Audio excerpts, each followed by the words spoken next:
Good evening, and welcome back to Dreamoria. Tonight, we're stepping into the long, dramatic story of the Ottoman Empire.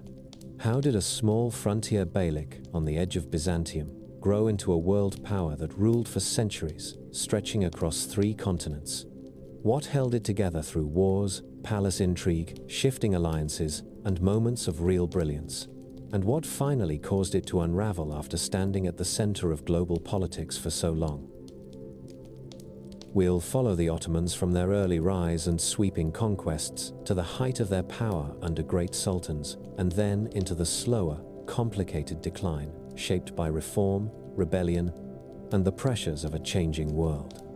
It is a story of ambition and administration, faith and strategy, culture and conflict, and a capital city that watched history pass through its gates. As always, I'd love to know, where in the world are you listening from, and what time is it for you? If you like these stories, please like and subscribe. This is the easiest way to support this channel. Whether you're settling in to rest or just looking for a calm way to travel through the past, I'm glad you're here. Now, let's begin.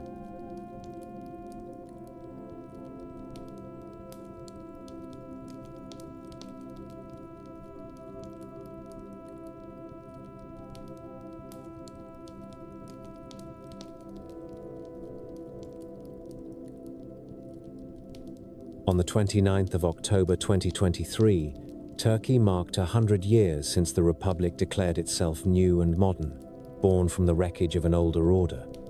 That date carries a quiet accusation. It asks how a state that ruled for more than 6 centuries collapsed into hunger, occupation, and emergency councils, then re-emerged with a different flag. To answer that, we need to start with the story about the movement. Picture cold wind scraping over grass that seems to go on forever. Horses breathe hard in the dark. Leather saddles creak. A man's hand closes around a bow grip, polished by sweat. Somewhere behind him, women feed a fire with dried dung. The flame burns low and steady and smells like survival. These early Turks did not dream of Istanbul. They followed pasture and pressure. They drifted west over generations, pushed by rival tribes, pulled by opportunity, and shaped by the hard mathematics of grass and water. Then they met something older, heavier, and richer than anything on the steppe. By the 11th century, the Seljuk Turks stood at the edge of the Byzantine world. Byzantium still called itself Rome, still held court rituals that smelled of incense and authority, still imagined itself as the center of Christian power in the East. But empires can rot while the paint remains fresh. In 1071, at Manzikert, the Seljuks under Alp Arslan struck the Byzantines hard enough to change the rules of the game. Byzantine Emperor Romanos IV walked into the fight expecting obedience from his commanders. He got betrayal and panic instead. The Seljuks won, and the shockwave opened Anatolia to Turkish conquest and settlement. In Anatolia, you can hear empire in small details. You hear it in a market where the language shifts at each stall. You hear it in the prayers muttered in a different tongue. You hear it in the rhythm of taxes and in the way a farmer's shoulders tense when a rider appears on the road. After Manzikert, Anatolia began to fill with Turkic warbands, families, and holy men. They did not arrive as a single nation. They came as rival groups, each trying to carve out a place.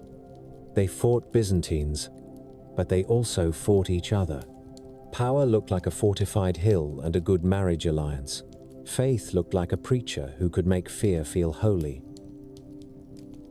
2 centuries later, the Seljuk order in Anatolia weakened and cracked. The Mongol pressure from the east slammed into the region and left fractures that never fully healed. Out of those fractures rose small principalities. Beys ruled from rough fortresses, surrounded by men who valued raid and reward. This is where the Ottomans enter the story, not as inevitable emperors, but as one more hungry household in a crowded room. The founder, Osman, sits at the center of a problem every historian hates. We want a clean origin story, a neat hero, a clear beginning. But Osman lives behind fog. The sources that describe him arrived late, polished by propaganda and piety, written by people who needed a founder to look like destiny. Even his name becomes a kind of brand. Later writers wrap him in dreams and prophecies because an empire prefers a sacred birth. So strip away the legend, and what remains still matters. Osman likely led a small frontier community in northwestern Anatolia around the end of the 13th century. He faced Byzantines whose defenses had thinned, whose frontier garrisons sometimes went unpaid, whose local lords negotiated as much as they fought. Osman's men moved fast. They rode out at dawn. They carried simple gear, not courtly finery. They attacked where walls looked tired, where defenders felt alone. They took animals, grain, captives, and prestige. And here, the first irony begins to form. The Ottomans did not rise by building a polished bureaucracy first. They rose by perfecting a frontier style of violence, then learning how to turn that violence into administration. A raid gives you loot once. A tax system feeds your army every year. The transformation from raiders to rulers becomes the true early conquest. Osman's son Orhan pushed that transformation further. Under Orhan, the Ottomans grabbed Bursa and made it more than a prize. They made it a seat. You can imagine the change in texture immediately. The rough wool cloak meets silk. Coins clink in a market instead of being buried in a saddlebag. Judges and scribes begin to matter as much as horsemen. The smell of cooked lamb and bread mixes with ink and wax seals.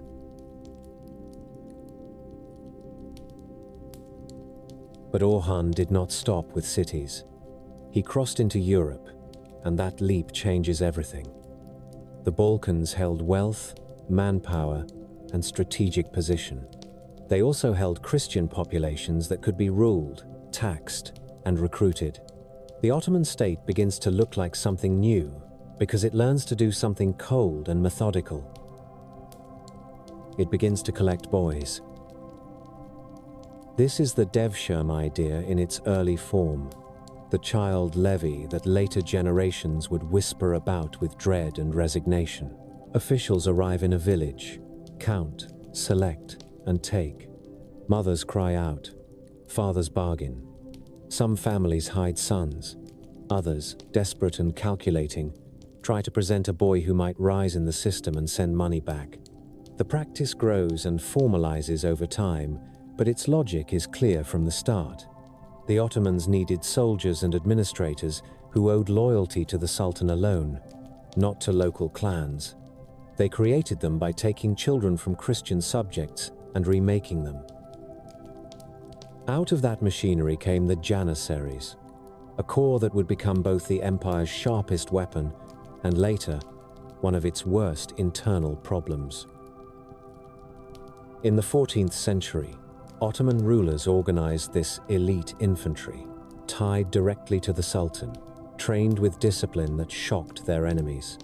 A boy taken from a village could become a soldier who marched in step, carried a musket, and stood firm while cavalry broke and ran. The Janissaries were not just fighters. They were proof that the Sultan could manufacture loyalty. That is a terrifying kind of power.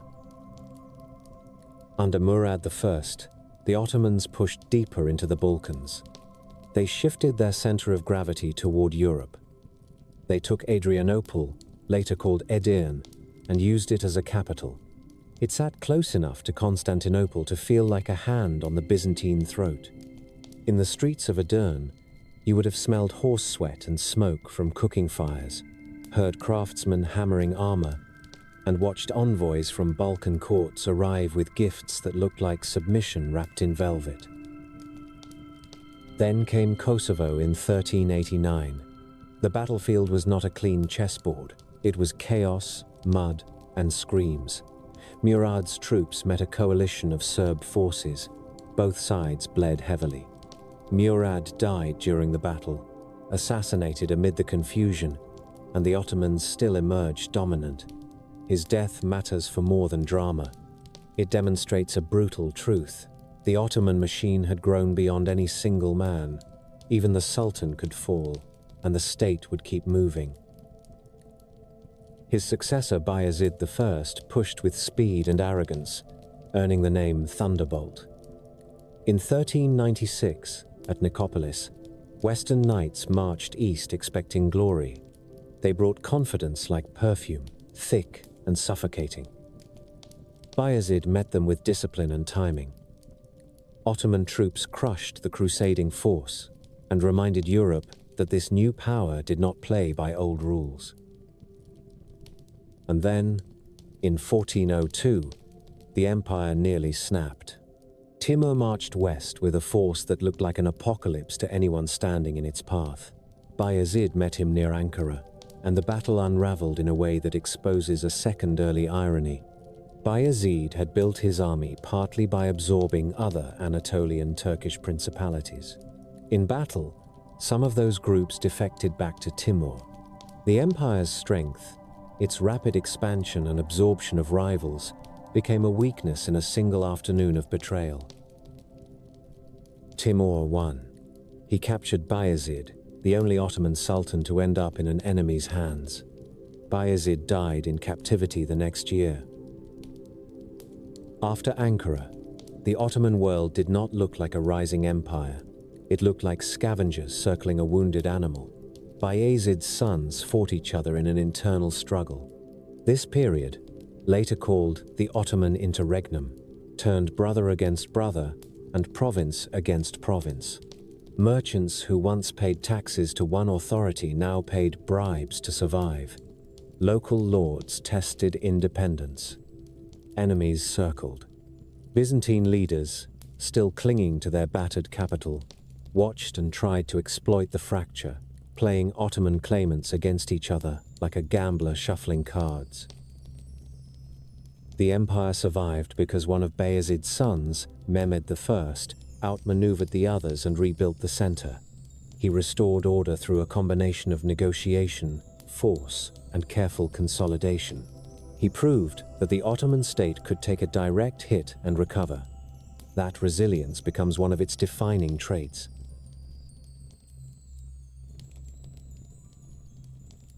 Murad II followed, and he ruled like a man who understood the cost of weakness.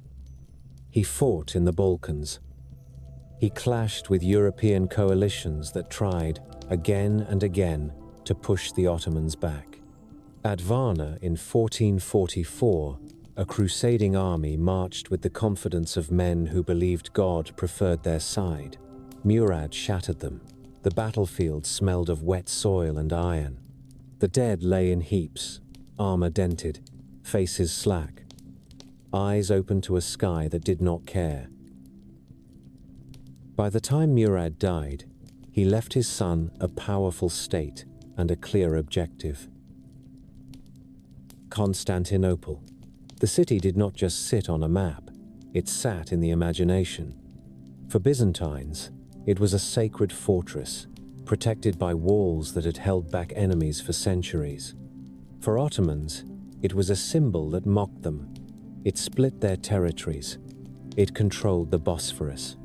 It carried a prestige that could turn a frontier dynasty into an imperial power with a capital worthy of its ambition.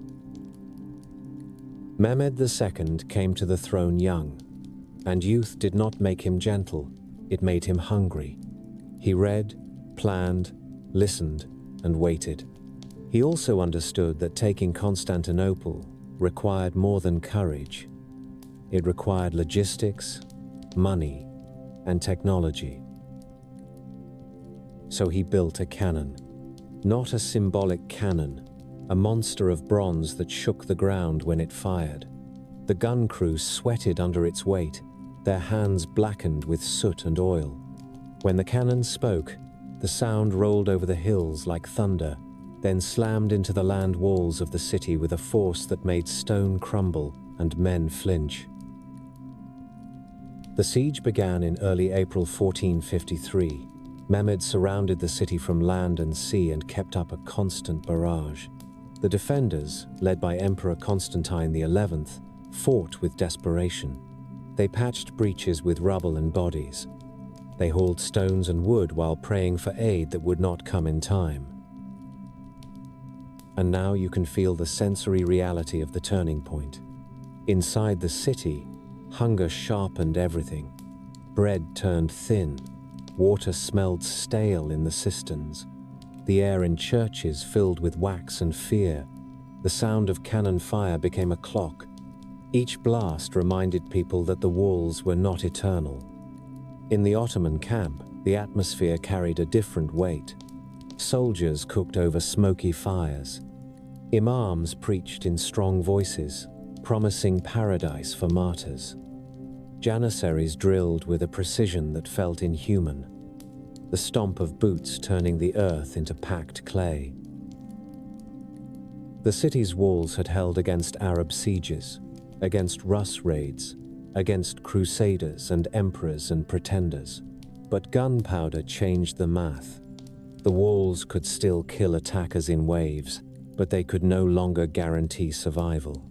That is one of history's cruelest jokes. Byzantium perfected walls, the world invented cannons. In late May, after weeks of pounding, the moment came. Mehmed ordered the final assault. He drove his men forward in waves.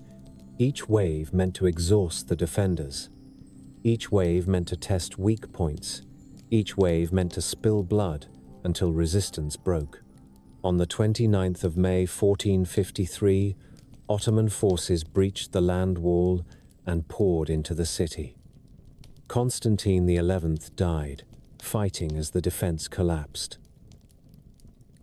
Mehmed entered Constantinople not as a tourist, not as a looter, but as a ruler claiming a prize he believed belonged to him by right of strength and destiny. He moved through streets that smelled of smoke and panic. He stepped over broken doors and abandoned shoes. He listened to the city's silence, the kind that follows catastrophe when people either hide or die. Then he did something that reveals the Ottoman method in its most essential form. He did not only destroy, he appropriated. He turned Hagia Sophia into a mosque, not merely as an insult, but as a statement that the center of gravity had shifted. The city would not remain a wounded Byzantine relic. It would become the seat of an empire that had outgrown its frontier origins. And yet even here, the ironies keep forming. The Ottoman victory depended on a military system that rewarded discipline and loyalty, including the Janissaries. That system would later become a political force capable of threatening sultans. The victory depended on a ruler willing to act with cold ruthlessness. That ruthlessness would later crystallize into law, including rules that permitted fratricide in the name of stability.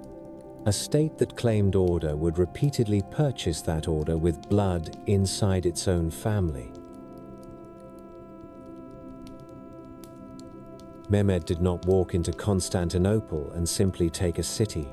He took a problem that had eaten emperors for 1,000 years, and he solved it with gunpowder, hunger, and patience. Then he faced a harder task, the one that does not look heroic in paintings. He had to make conquest last. A dead city gives you nothing. A living capital gives you everything. So he stood in streets that still smelled of smoke and fear, and he began to rebuild Istanbul as a machine for rule. He brought in craftsmen and merchants. He repaired walls that his own cannons had cracked. He filled warehouses. He issued orders that traveled out from the palace like blood through veins. He understood something that frontier warlords often miss. A cavalry charge wins an afternoon. A tax register wins a century. Topkapi rose above the water like a guarded promise. Inside its gates, you could feel the empire learning how to breathe. Courtyards opened one after another. each more controlled, each more silent. Guards in clean uniforms watched every corner, shoes scuffed on stone. In the inner rooms, silk kaftans slid over shoulders, soft as water, embroidered with gold thread that caught torchlight and made men look richer than they were. In the harem, the quiet could feel physical, like a pressure on the ears. Curtains hung still. A servant carried a tray without letting the cups clink. The women who lived there learned every footstep and every mood. They learned which corridor meant danger, which door meant a summons, which whisper meant a prince had gained favor or lost it. Mehmed knew the palace could become a nest of rival loyalties, so he designed it to keep the center tight and the edges obedient. He wanted his authority to feel unavoidable. His appetite did not end at the city walls. He hunted the last scraps of Byzantine power and the last pockets of resistance that might one day invite European armies to return. He drove into the Peloponnese and finished off the despotate of the Morea, the last Byzantine remnant in Greece, and he treated surrender as a tool, not a mercy. He used honor when it served him, and execution when it frightened others into compliance. He turned east and took Trebizond, the final outpost of the Komnenian line on the Black Sea, ending another thread of Byzantine legitimacy. He moved into Bosnia, a land of fortresses and contested faith, and he absorbed it into his domain by force and by administration, tightening Ottoman reach into the Western Balkans. Each new conquest came with its own smell: wet timber in mountain forts, sweat and wool in marching camps, smoke from villages burned as punishment, incense in churches that would soon answer to Istanbul. He did not rule by charm, he ruled by certainty. Then he turned his eyes toward the sea. The Venetian Republic had money, ships, and nerve. Venice did not kneel easily, and it controlled routes that the Ottomans wanted for profit and control. The fighting with Venice dragged on for years, a grinding contest of sieges, raids, and naval clashes that proved an empire could bleed slowly even while it grew. Mehmed responded the way he always did. He built capacity. He expanded shipyards. He strengthened choke points. He treated shipbuilding as a form of conquest. The salt air of the Golden Horn mixed with pitch and sawdust. Men hammered planks late into the night, while clerks counted costs and sultanic officials watched for theft. Ottoman power at sea did not appear by accident. Mehmed forced it into existence. In 1475, he pushed into Crimea, breaking Genoese dominance and binding the Crimean Khanate into an Ottoman protectorate, giving the empire a hand on the northern Black Sea and a new stream of tribute and leverage. This mattered beyond maps. It meant grain, slaves, horses, and influence in a region where rival powers watched each other like wolves. It also meant the Ottoman state could reach farther than its armies could march, using vassal ties and naval force to extend control. The empire grew smarter, not just bigger. Then came a moment that still feels like a sharp intake of breath when you picture it. In 1480, Ottoman forces landed in southern Italy and seized Otranto. Imagine the shock in Europe, the way a rumor turns into panic before it becomes policy. Churches filled with prayer. Courts argued about whether this was a real invasion or a raid that could be bought off. In Otranto, stone walls trembled, and the air filled with smoke and screams as the city fell and people died or were dragged into slavery. Mehmed had been chasing the ghost of Rome ever since he entered Constantinople. He wanted more than a throne. He wanted inheritance. The Italian foothold suggested he might try to stitch the old Roman world under his own house. But fate does not respect ambition. Mehmed died in 1481, and the Italian outpost did not become a permanent Ottoman bridgehead.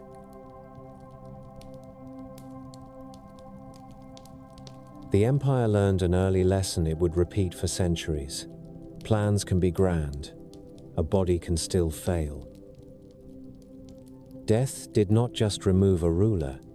It reopened the oldest wound in monarchy: succession. Mehmed left sons, and in an empire built on personal authority, a prince did not inherit calm, he inherited enemies. Bayezid took the throne, but his brother Sem refused to accept it.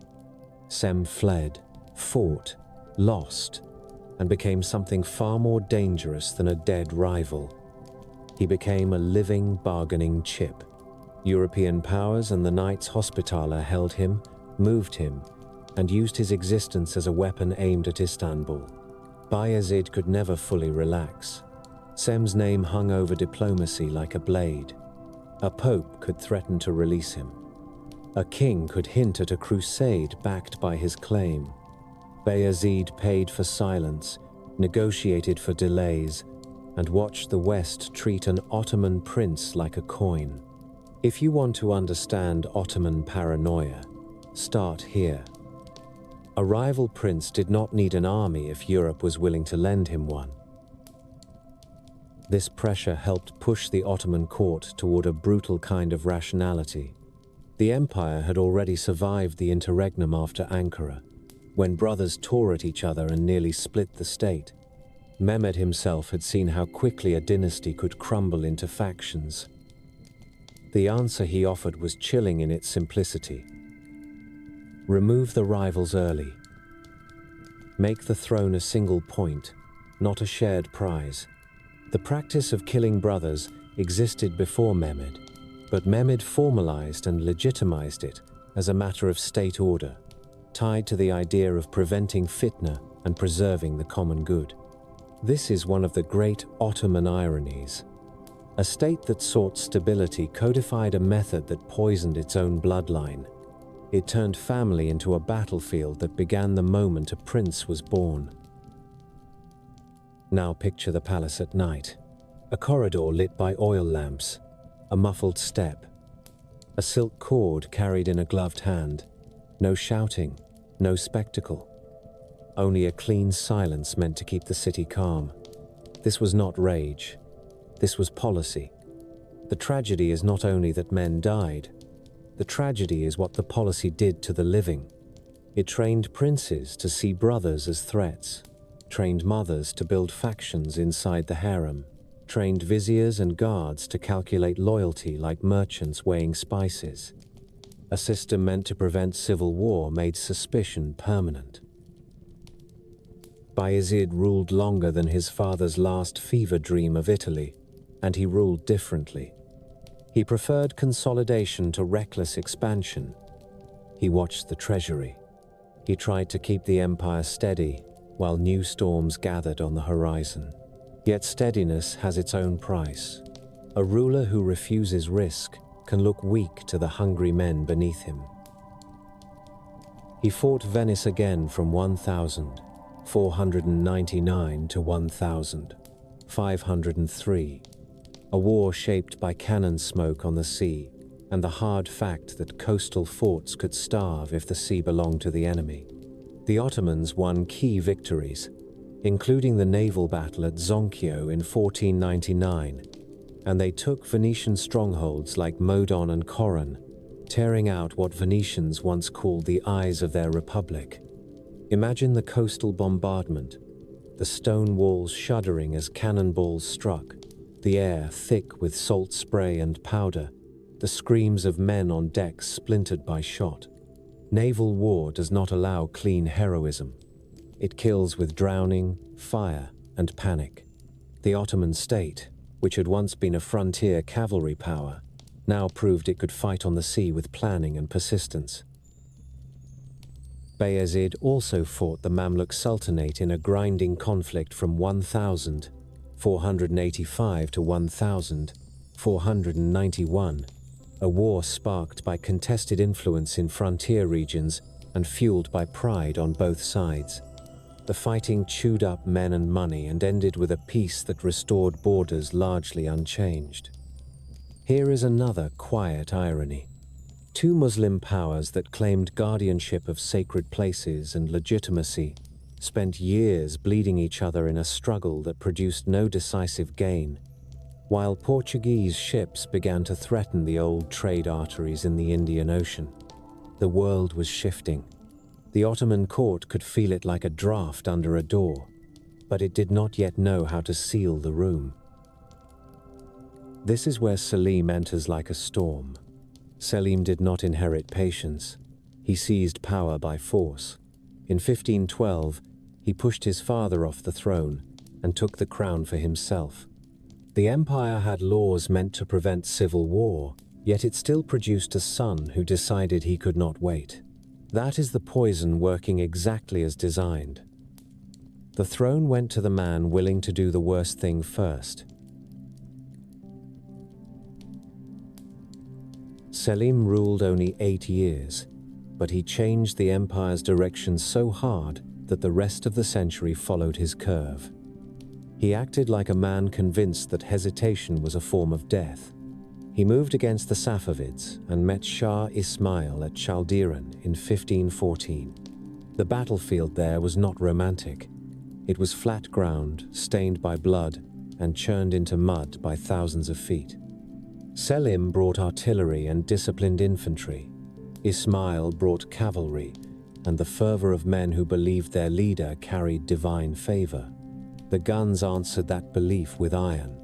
Ottoman artillery and firearms helped decide the battle, shattering the Safavid attack and forcing Ismail into retreat. Selim briefly occupied Tabriz, but even victory had limits. His own troops, exhausted and wary of pushing deeper, reminded him that an empire's reach depends on men's willingness to keep walking. Chaldiran did more than redraw borders. It broke an illusion. It showed that charisma could bleed out under cannon fire. It also set a precedent the Ottomans would keep repeating. When faced with a rival, they preferred overwhelming force and decisive action, even if it created long wars and deeper hatred later. Selim then turned south toward the Mamluks, and this time the outcome did not end with a neat border restoration. In 1516 at Marj-Dabik near Aleppo, the Ottoman army defeated the Mamluk forces, opening Syria to Ottoman rule. In 1517, Selim defeated the Mamluks again at Ridania and took Cairo, bringing Egypt under Ottoman control. Try to imagine the moment the Ottoman troops entered Cairo. The heat sits heavy, the smell of dust and animals thick in the air, the streets crowded with fear and rumor. Soldiers jostle through gates, boots striking stone, their weapons catching sunlight. A great city that had ruled the region for centuries feels the shift in its bones. The Ottoman center of gravity moved. The empire that began as a frontier power in northwestern Anatolia now held the Levant, Egypt, and the Holy City's roots, transforming the Sultan from a conqueror of Christians into a ruler who could claim leadership within the wider Muslim world. Here, the weight of time presses down. You can feel the empire accelerating. In the space of a few generations, the Ottomans went from raiding the edges of Byzantium to ruling a capital that had once been Rome's second heart, then to absorbing Cairo's authority and its immense administrative tradition. The Ottoman state did not just win territory. It collected institutions. It learned how to govern peasants in the Balkans and merchants in Syria, how to tax vineyards in Greece and caravans crossing deserts, how to appoint governors, how to punish them when they grew too proud. But every new layer of strength carried a future weakness inside it. The Janissaries, built from coerced loyalty, had proven their value again and again. They stood under cannon smoke without breaking. They marched in step, while other armies dissolved into chaos. They were a weapon, and Selim used them ruthlessly. Yet, the very fact that the Sultan depended on them gave them leverage. Every privilege granted to keep them loyal became a claim they could later defend with threats. Every victory that made them legendary made them harder to control. The same system that allowed a sultan to manufacture obedience would, over time, create a class of soldiers who believed they owned a piece of the state. The same goes for the palace system. The harem produced heirs, but it also produced alliances, rivalries, and survival instincts sharpened like knives. A mother did not want her son merely to live. She wanted him to win, because losing could mean death. A vizier did not want merely to advise. He wanted to attach himself to the prince most likely to survive. The law that claimed to keep order made the inner court a place where love and fear mixed until you could not separate them. If you stand at the edge of the Golden Horn at dawn and listen, you can hear the city waking, merchants shouting, gulls crying above the water. You can smell bread baking and tar on ships, and the faint perfume of the court drifting from behind palace walls. It feels like power made physical, but beneath it, like a low drumbeat, there is a warning. The Ottomans have built a state that can swallow worlds, yet it must keep feeding itself with loyalty, money, and blood. The more it grows, the more it requires. That is how empires become tragic. Not because they are evil, but because they become hungry in ways that human beings cannot satisfy forever.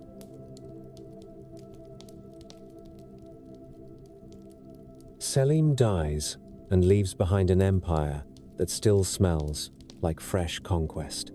Cairo has barely had time to learn the cadence of Ottoman orders. Damascus still listens for the bootsteps of new governors. The holy routes now answer to Istanbul.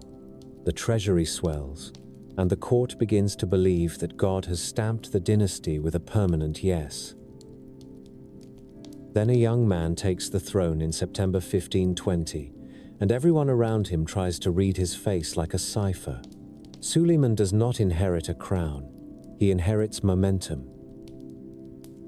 In the Topkapi courtyards, morning light spills onto stone and makes the marble look cold enough to bite. Officials move with careful speed. The ink in the scribes' wells gleams like oil. A messenger arrives, breath fogging in the air, and kneels. A janissary guard watches with a stillness that feels rehearsed. In the council chamber, silk kaftans brush against carved wood, and the faint smell of rosewater sits on top of something sharper, sweat and fear under expensive cloth. Suleiman starts as many rulers start, by proving he can kill. He points the army northwest and goes after Belgrade. In 1521, he takes it, and that conquest matters because Belgrade is a door. It opens the Danube road into Central Europe and announces that the Ottoman court will not spend Selim's inheritance on gardens and poetry alone. The next year, he turns toward Rhodes. The Knights of St. John have held the island like a thorn in Ottoman sea routes, a Christian fortress that raids and interrupts and reminds Istanbul that the Mediterranean is not yet theirs. Suleiman brings siege guns and men who know how to dig, hammer, and endure. The air near the trenches tastes like damp earth and smoke. You can imagine the sound of stone splintering under cannon shot, and the tense quiet between barrages when defenders and attackers both listen for the next impact. By 1522 and 1523, Rhodes falls and the knights leave. Suleiman's court begins to understand what he is building, not just a realm, but a reputation. Europe hears the names Belgrade and Rhodes and feels the ground shift under old assumptions. Then Hungary becomes the prize. In August 1526, at Mohacs, Suleiman breaks the Hungarian army in a fight so decisive, it feels like a trapdoor opening. Rain and mud swallow boots. Horses scream. Armor turns heavy when it gets wet. And men drown in their own equipment if they fall into the wrong ditch. The Hungarian king, Louis II, dies as the monarchy collapses into panic. This is where Ottoman power stops looking like a regional threat and starts looking like a verdict. Hungary does not simply lose a battle, it loses its certainty. A vacant throne attracts predators. Ferdinand I of the Habsburgs wants it. John Zapolia wants it. Suleiman steps into that chaos and plays it like an instrument. He recognizes Zapolia as a vassal king because it keeps Hungary divided and keeps the Habsburgs from swallowing the whole country in one bite. Then he goes for Vienna. When people imagine the siege of Vienna in 1529, they often picture banners and heroic speeches. The real story begins in the mud. Autumn rain turns roads into thick, sucking filth. Oxen strain under the weight of artillery pieces. Men curse as wheels sink and refuse to move. Supply wagons lag behind and rot in the distance. Food spoils. Powder gets damp. Horses go lame. By the time the Ottoman army reaches Vienna, the troops have already paid a price just to arrive. The trenches outside the city feel cold and wet, and the air carries the sour stink of latrines, smoke from cooking fires, and damp wool. The defenders watch from walls that have seen other dangers, and they understand something important. If they can endure long enough, winter and distance might fight for them. Suleiman pounds the city, but he cannot force it to open. Vienna does not fall. He withdraws, harassed on the route back. Here comes an irony that will repeat for centuries. The Ottomans have the discipline, the artillery, and the will. But Europe has weather, distance, and defensive depth. The Ottoman state can crush kingdoms close to its arteries. It struggles when it reaches too far from the heart. Suleiman does not stop fighting in Hungary, but after Vienna, his vision changes. The war drags on in fits and truces, and the borderlands become a permanent wound, bleeding men and money year after year. While Europe fixates on Vienna, Suleiman turns east and shows that he will not tolerate a rival that can ignite dissent in Anatolia.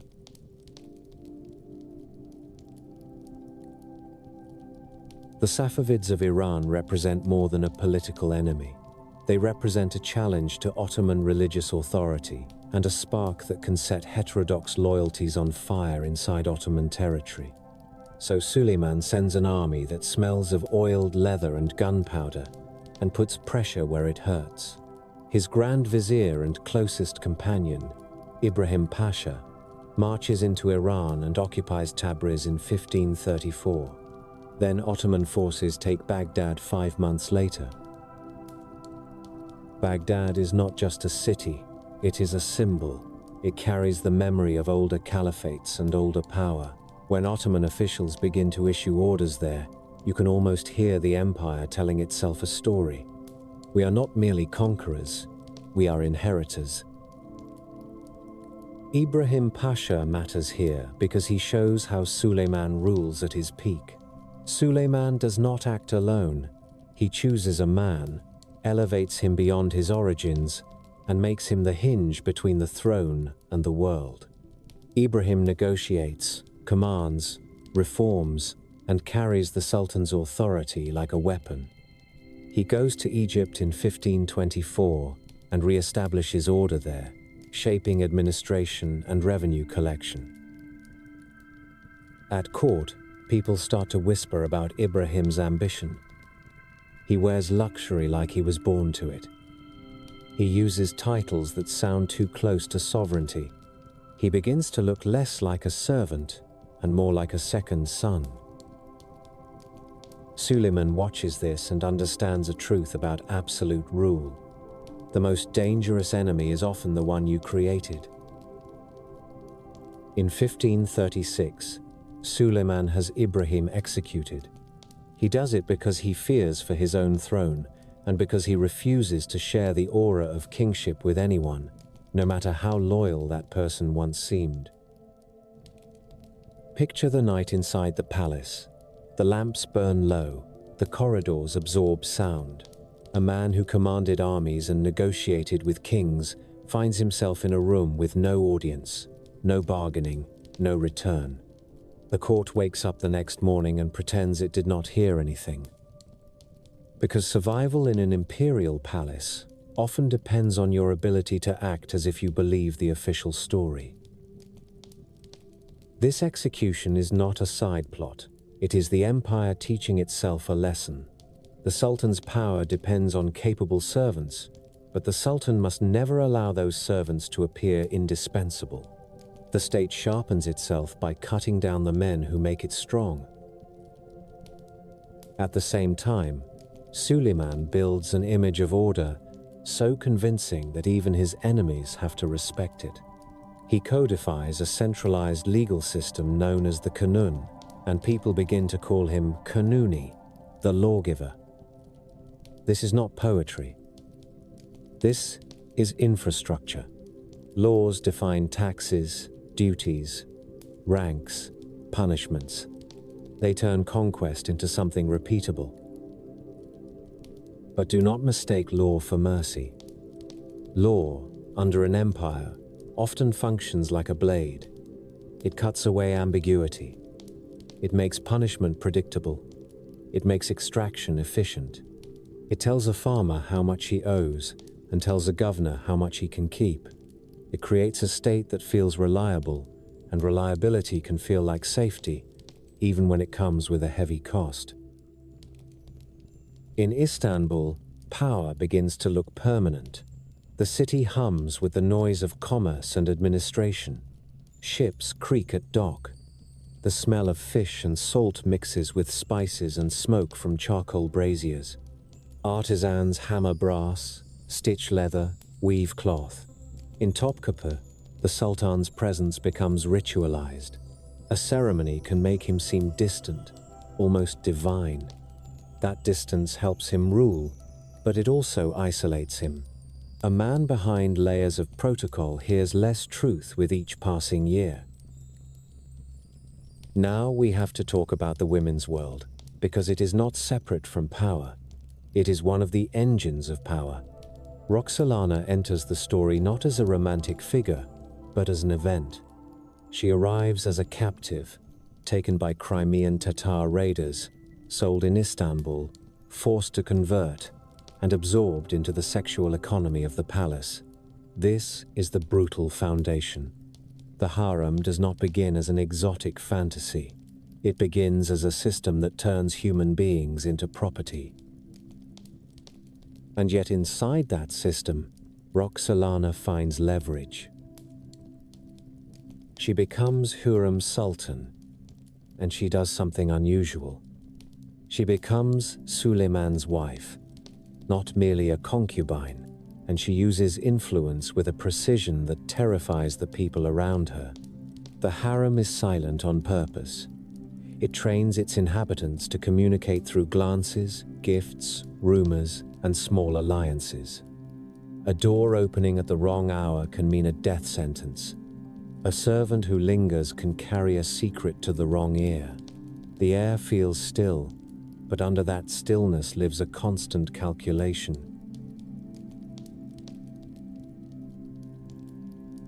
Hurrem understands the math of succession. She understands that her children's survival depends on which prince wins. She understands that the law and custom of dynastic struggle can kill brothers, nephews, even sons.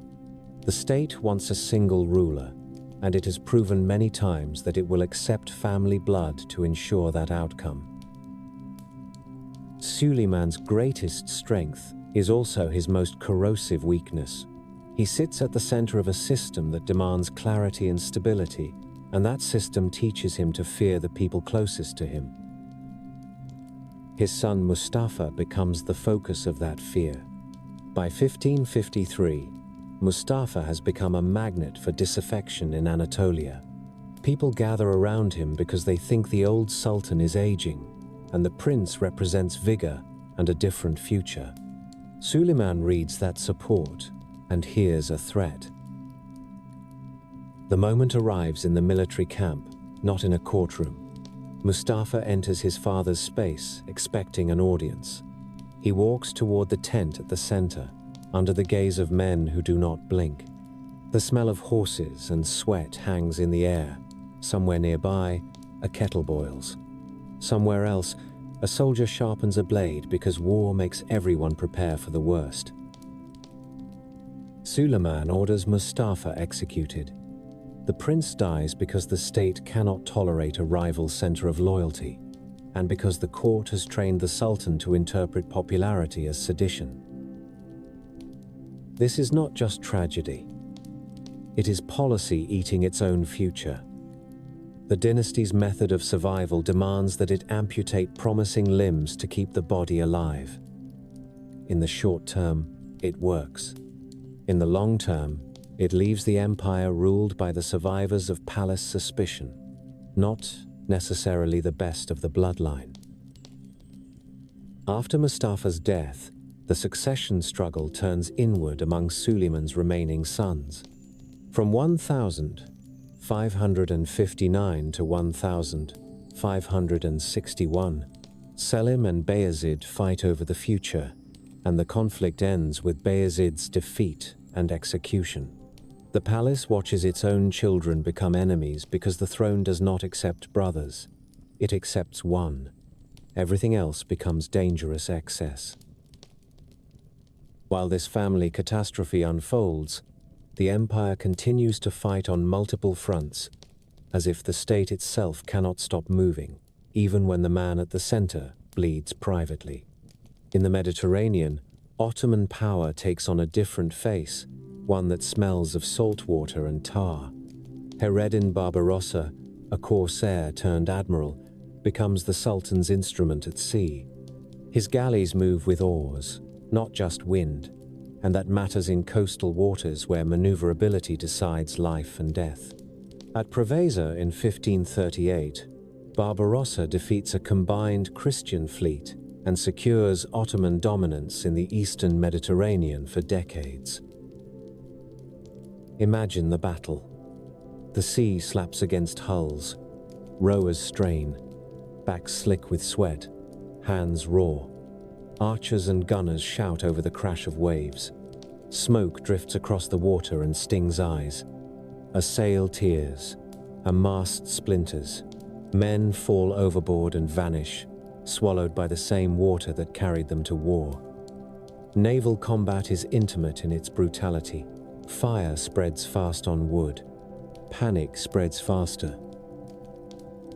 The empire at Suleiman's height looks unstoppable because it can strike by land and sea, because it can replace losses, because it can feed armies with an administrative system that keeps money and grain moving. But the empire also begins to show the hidden cost of its greatest innovations. The Devshirme system and the Janissaries have produced soldiers of remarkable discipline. Suleiman relies on them, and his predecessors relied on them, and every campaign proves their value. Yet every time a sultan leans on them, he increases their sense of entitlement. An elite corps that once existed to serve the throne begins to understand that the throne also serves its needs. A janissary who knows he can make or unmake a ruler carries himself differently. He expects gifts. He expects privileges. He expects his voice to matter. The empire's sharpest blade begins to demand a hand on the hilt. The same pattern repeats with the bureaucracy. The Kanun gives the state a skeleton, but it also creates officials who can run the machine while the sultan withdraws behind ceremony. That looks efficient. It also tempts future rulers to become spectators. A sultan who allows others to govern for him may keep peace in the palace, but he also trains the government to function without his direct attention. Eventually, the state begins to treat the ruler as a symbol rather than a driver.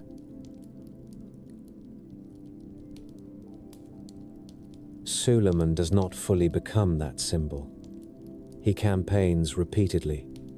He maintains a personal image of leadership, yet even he cannot escape time. In 1566, he goes on campaign again, moving toward the fortress of Sigetvar in Hungary. He is old now. The weight of armor and travel presses harder. Illness creeps closer. He dies of natural causes during the siege. Think of the scene: a tent at night, canvas snapping softly in wind. A lamp sputters. Outside, the army waits, still believing the Sultan commands them.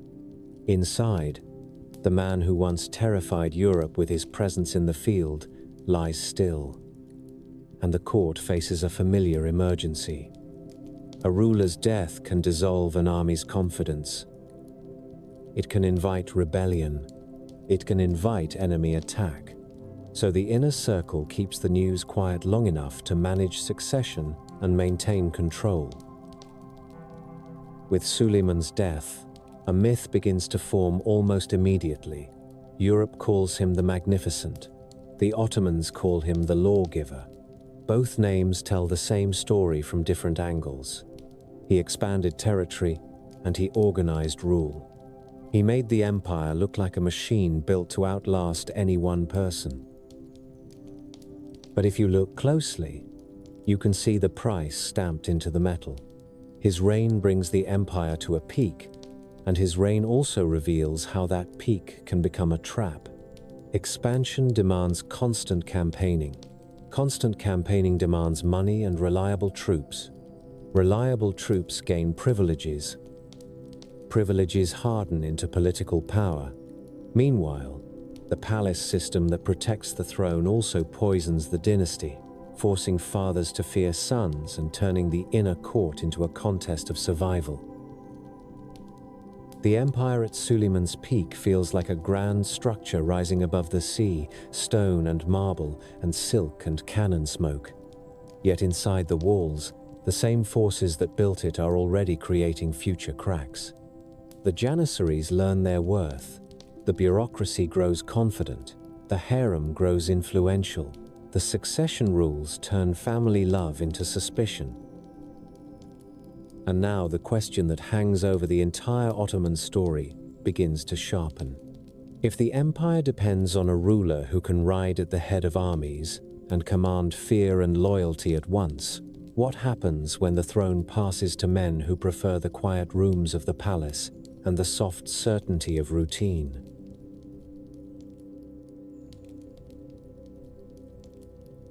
Suleiman dies, and the empire does not collapse. That is the first deception. When a great ruler vanishes, people expect the roof to fall in. Instead, the machine keeps running. Couriers still ride out at dawn. Taxis still arrive in sacks that smell of sweat and dust. The call to prayer still climbs into the morning air over Istanbul.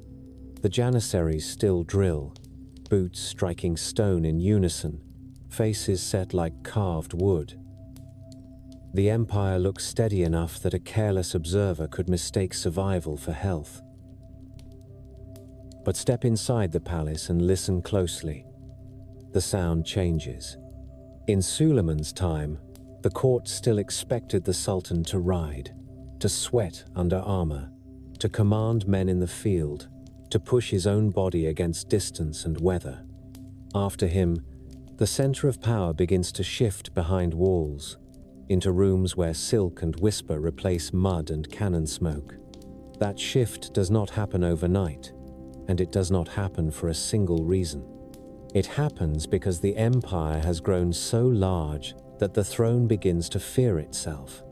A ruler who leaves the capital for too long invites conspiracy. A prince who shows talent invites suspicion. A military corps that knows it can topple ministers begins to speak with a louder voice. So the empire continues, but the tone changes from conquest to maintenance, from hunger for new territory to anxiety about keeping what already exists. Selim II inherits the throne in 1566, and men at court take stock of what kind of master he will be. They watch the way he holds his cup.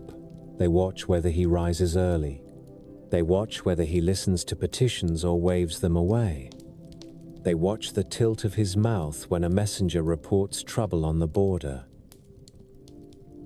Selim does not carry his father's appetite for marching.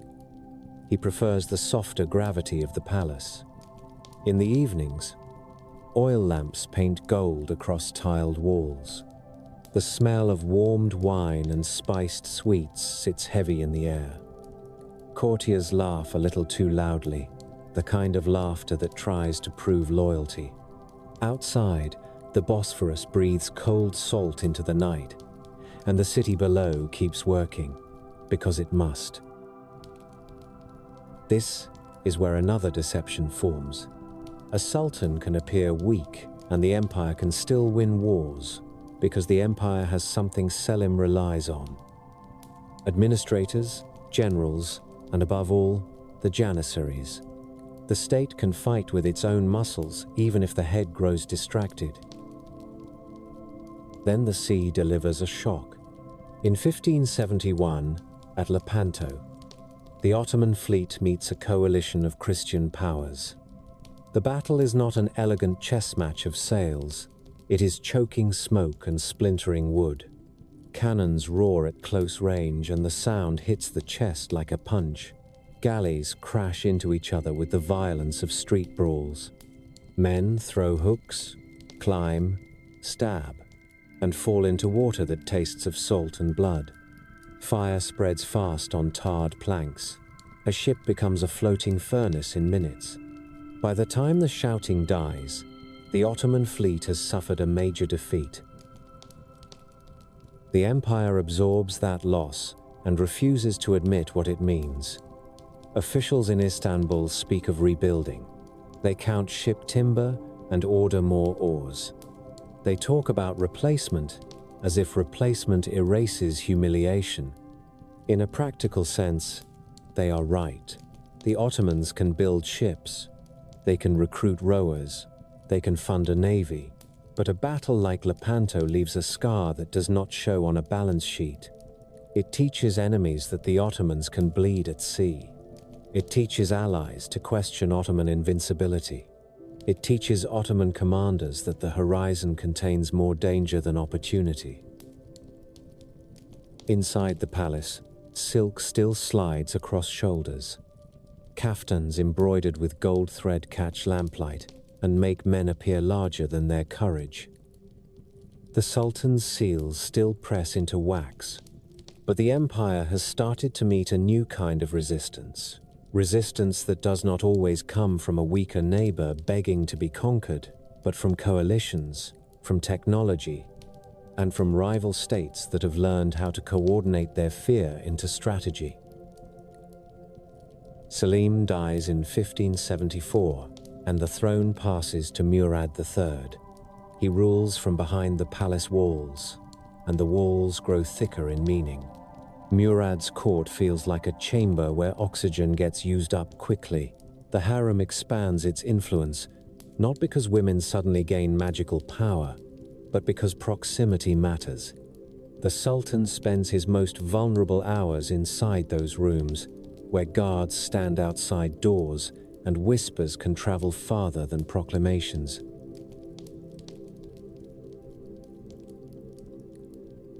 You can feel the harem's silence as something deliberate. It is not peace, it is control. Footsteps soften on carpets. Servants learn to breathe quietly. A cup set down too hard becomes a mistake someone remembers. In that quiet, alliances form. Mothers fight for sons. Eunuchs carry messages and shape access. A glance from the right person can mean a position. A rumor can mean an execution. Outside those walls, a different noise grows louder. Silver floods into Europe from overseas, and prices rise across the Ottoman world. Bread that once cost a small coin begins to demand more. A soldier's pay buys less.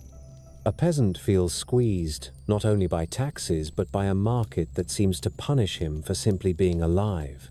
The Ottoman state needs money to fight wars and keep a vast administration fed. It leans harder on its provinces. It sells offices. It tolerates corruption when corruption greases the gears. Officials who once feared punishment begin to assume they can buy their way out of trouble. Here comes an irony that will shape the next century. The empire built its strength on disciplined institutions, especially the janissaries and the central bureaucracy.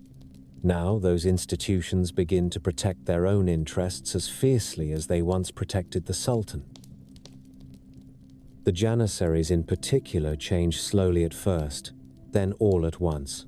They start as an elite corps, recruited and trained to serve the throne alone. They turn into a powerful social class. They marry. They run businesses. They bargain for privileges. They learn that a riot can force the palace to listen. This change matters because the Ottomans created the janissaries to solve a problem. They needed loyal troops who would not side with provincial nobles. That solution works for generations. Then the solution becomes the problem.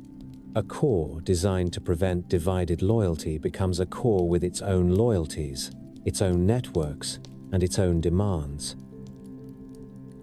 On paper, the empire still looks strong. It still fields large armies. It still collects revenue. It still appoints governors. But if you stand in a coffee house and listen to the talk, you can hear a shift in confidence. Men complain about prices, about officials, about soldiers who act like kings in their neighborhoods. Coffee itself spreads through the empire as a new habit, and coffee houses become places where rumors travel faster than official decrees. A state that learned to fear conspiracies now faces something it cannot fully police: conversation. War continues, because war rarely stops just because a society feels tired. The Ottomans fight the Safavids again. They fight in the Caucasus and eastern Anatolia, in regions where winter bites hard and supply lines stretch thin. A campaign there means men chewing tough bread with cracked lips, hands numb as they try to load weapons, horses slipping on frozen ground. It means commanders watching the sky and praying for roads that do not turn into rivers of mud.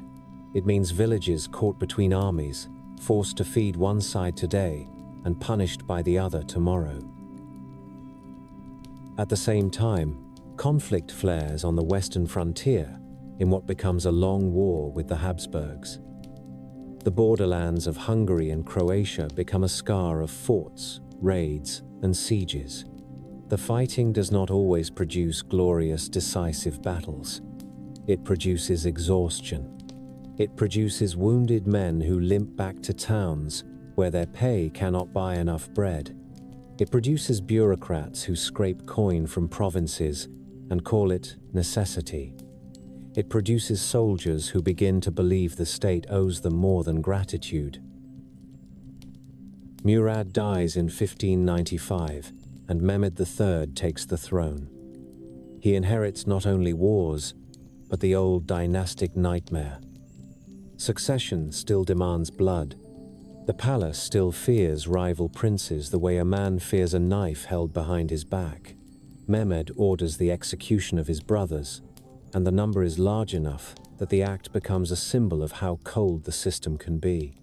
The point is not the grisly detail. The point is what the policy does to the soul of governance. When a throne requires fratricide to feel safe, it trains rulers to equate mercy with danger. It also teaches the court that violence inside the family is normal, even necessary. But the empire begins to change its method of dealing with princes. The old pattern of killing rivals creates a public stain and a private horror. Over time, the palace experiments with confinement instead, keeping princes in a kind of gilded imprisonment. The result looks more humane. It also creates a different weakness. A prince raised in isolation, surrounded by silence and fear, does not learn how to command armies or negotiate with governors. He learns how to survive within a cage. When such a man becomes sultan, he brings the cage with him into government. This is how the empire begins to produce rulers who do not know their own provinces.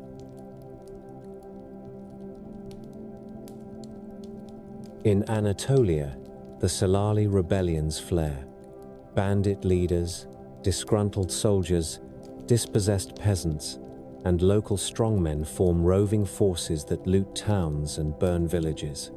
Smoke rises from orchards that once promised stability. Families hide in forests. A mother hushes her child as hoofbeats approach. These rebellions do not just reflect criminality. They reflect a pressure system breaking. War demands recruits. Inflation punishes the poor. Officials extract more. Men who cannot pay become desperate. Men who are desperate become violent. The empire fights these uprisings, but each suppression requires more force, more money, more strain. The palace responds, as it often does, by pulling inward. Ahmed I comes to the throne in 1603 as a teenager. He does not possess the seasoned authority of a conqueror. He carries the nervous energy of a boy surrounded by men who have survived too many purges to trust anyone.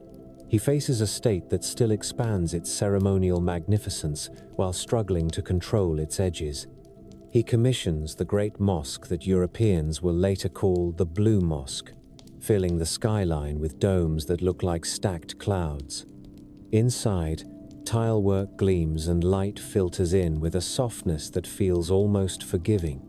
Yet outside those walls, the empire fights, taxes, suppresses, and worries. Ahmed dies young in 1617, and the succession becomes messy. The empire begins to accept a new principle, not always choosing the son of the previous sultan, but choosing the next senior male in the dynasty. That choice can prevent immediate bloodshed. It can also create instability because it invites factions to form around different claimants. Mustafa I becomes sultan, and his mental instability becomes a matter of state. The palace tries to hide weakness the way it hides a corpse. Officials speak softly. Decisions stall. Then Mustafa is removed. Osman II takes the throne in 1618, and he tries to do something dangerous. He tries to discipline the Janissaries. Osman sees what the court tries not to admit. The Janissaries have become too powerful. They resist reforms. They demand payment. They riot when they feel insulted. Osman goes to war against Poland and suffers humiliation at Kotin in 1621, where the Ottoman army fails to achieve a clean victory and the campaign exposes problems of coordination and discipline. Osman returns angry and determined to reform his forces. He whispers about creating a new army. The Janissaries hear. They do not wait. In 1622, they revolt and kill Osman. Picture the shock in Istanbul. A young sultan, strangled like a criminal, his body carried out in secrecy. The palace corridors go quiet in the way they go quiet after violence, when people fear that even breathing too loudly might invite blame. The Janissaries prove the point in the most brutal way possible. The core that once guaranteed sultanic power now claims the right to end a sultan's life. This is the turning point that many empires cannot survive, yet the Ottomans do survive, again. That is the second deception. Each time the state survives a crisis, it teaches itself that it can survive any crisis. That belief becomes dangerous. Murad IV eventually rises to power and takes control in the late 1622. He responds to disorder with brutality that feels like an iron clamp. He bans coffee and tobacco at points, not because he hates pleasure, but because he fears gathering places and loose talk. He walks the streets in disguise, hunting corruption and disobedience. He executes officials and offenders in public. Fear becomes a tool of governance. The smell of blood and the sting of punishment become part of civic life. People lower their voices. They lock doors earlier. They think twice before complaining. Murad also fights, and he achieves something that looks like restored strength. He retakes Baghdad in 1638 after a hard campaign against the Safavids. The siege brings cannon, smoke, and hunger. Soldiers dig trenches and build batteries. The air tastes like ash. When the city finally falls, Murad reasserts Ottoman authority in the east and crafts an image of a ruler who can still win. The empire cheers because people crave competence even when it comes with terror.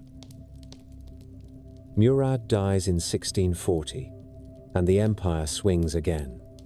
Ibrahim takes the throne, and his rule becomes tangled in court faction and personal instability. The palace becomes a pressure cooker. Money leaks. Officials jostle. The harem plays politics as survival. Eventually, Ibrahim falls, executed in 1648. The pattern repeats. Confinement produces rulers who struggle with power, and the state pays the bill. Mehmed IV comes to the throne as a child in 1648, and now the empire faces a problem that cannot be solved by a sultan's personal vigor. The state needs competent management. It finds it in the Grand Vizierate, in the Köprülü family. Köprülü Mehmed Pasha becomes Grand Vizier in 1656 and restores order with a familiar Ottoman method: purge, discipline, and relentless enforcement. He removes rivals. He punishes corruption. He reasserts the center. His son Köprülü Fazıl Ahmed Pasha follows and continues the program. The empire begins to win again, not because the Sultan is a conqueror, but because the viziers run the machine with ruthless competence. This raises an unsettling question. If the empire can function under strong ministers while the Sultan remains distant, what exactly is the Sultan now? A driver or a symbol? War with Venice over Crete drags on for years and ends with the Ottoman conquest of Candia in 1669, after one of the longest sieges of the early modern world. The siege consumes lives in slow motion. Disease kills as effectively as cannon. The air in the trenches grows sour. Men live in mud and filth. They breathe smoke day after day until their lungs feel coated. When the fortress finally yields, the victory tastes bitter because it took so much to chew through stone. Yet victory encourages ambition, and ambition can blind. By the 1672 and early 1682, Ottoman leadership looks again towards Central Europe. The borderlands have long been a zone of raids and politics, and now the court sees an opening. Internal problems in Hungary and rivalry among European powers suggest a moment to strike. Grand Vizier Kara Mustafa Pasha becomes the man at the center of this gamble. He wants glory. He wants to stamp his name into history the way the conquerors did. He believes Vienna can fall.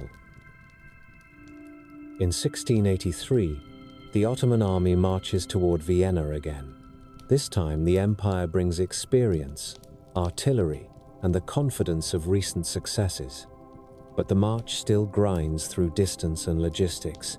Men trudge under heavy packs. Horses strain. Supplies move slowly. The army arrives and digs in.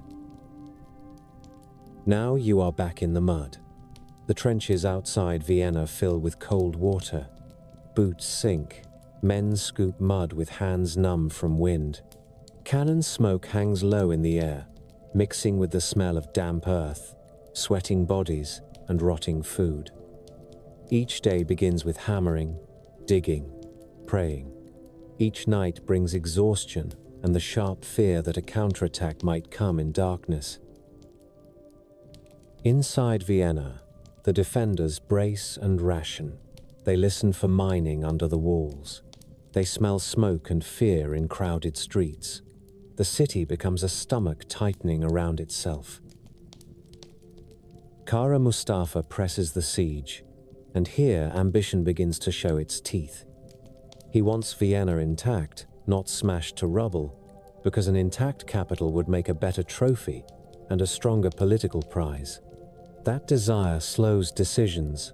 It affects how he uses artillery. It shapes his timing. Meanwhile, Europe organizes relief. A coalition forms. Men who do not love each other decide they hate the Ottomans more. The relief army arrives, and on the 12th of September 1683, the battle explodes on the hills above Vienna. Cavalry charges down slopes, infantry fires in volleys, cannons cough smoke and flame. The Ottomans fight hard, but they cannot hold. The siege collapses into retreat. The dream of Vienna dies again, not with a single dramatic sword thrust, but with the messy unraveling of logistics, coalition, warfare, and overreach. The retreat becomes a humiliation. Supplies get abandoned. Soldiers scatter. Fear runs faster than discipline. And back in Istanbul, the court demands a scapegoat because empires hate admitting structural failure. Kara Mustafa pays for defeat with his life. They strangle him, and the silk cord tightens like a moral verdict. This is the moment when the empire's long turning begins to feel irreversible, not because Vienna alone breaks it, but because Vienna exposes what has been building for generations. The Janissaries have grown into a force that can kill sultans. Succession practices have produced rulers who know the palace better than the provinces. Court factions have learned to survive through intrigue rather than competence. Inflation and war have strained the economy and provoked rebellion. The empire still has strength, still has wealth, still has men who can administer and fight, but it has also developed habits that eat away at its ability to adapt quickly. Its greatest strengths have begun to demand tribute from the future.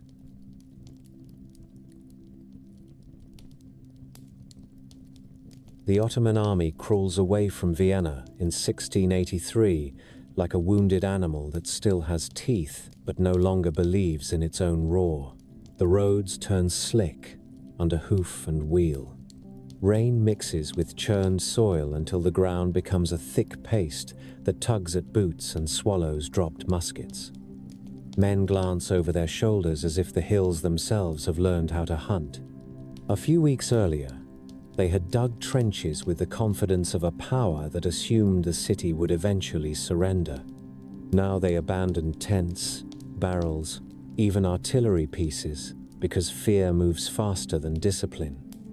The smoke of their own campfires trails behind them like a confession. Back in Istanbul, the palace demands an explanation that fits on a single sheet of paper. Empires hate complicated truths. Kara Mustafa aimed too high, they say. He mismanaged the siege, they say. He failed the Sultan, they say. And so they tighten a silk cord around his neck and call it justice. The silk feels smooth, almost gentle, which is its own kind of cruelty. The cord does not fix the deeper problem. It only reassures the court that someone paid. Now the real reckoning arrives. Not in one dramatic battle, but in years of losing ground in slow motion. After Vienna, the empire meets a new kind of pressure. European states do not simply resist, they coordinate. They study Ottoman methods, copy Ottoman artillery practices, modernize their armies, and form alliances that turn the Ottomans from a storm into a target. The war that follows drags through the late 17th century. Fortresses change hands, villages burn, fields get trampled into mud. And then in 1699, the empire signs the Treaty of Karlowitz, and the ink dries like a bruise. The Ottomans cede large territories in Central Europe, including much of Hungary, and the psychological shift is immediate. The empire has spent centuries expanding. Now it begins negotiating retreats. You can feel what this does to a political system built on conquest. Conquest had been the empire's proof of divine favor and administrative competence. It justified taxes, recruitment, and sacrifice. It fed the janissaries with prizes and allowed the palace to hand out governorships like rewards. When expansion slows, the whole arrangement starts to creak.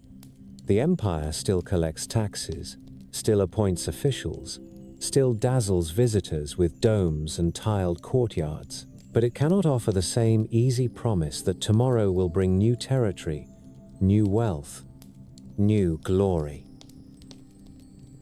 So the court turns inward, and the inward turn has a smell. In Topkapi, you can almost taste the change in the air. More perfume, more ceremony, more layers of fabric between the ruler and the world. Silk kaftans glide through corridors that absorb sound. Courtiers lower their voices instinctively.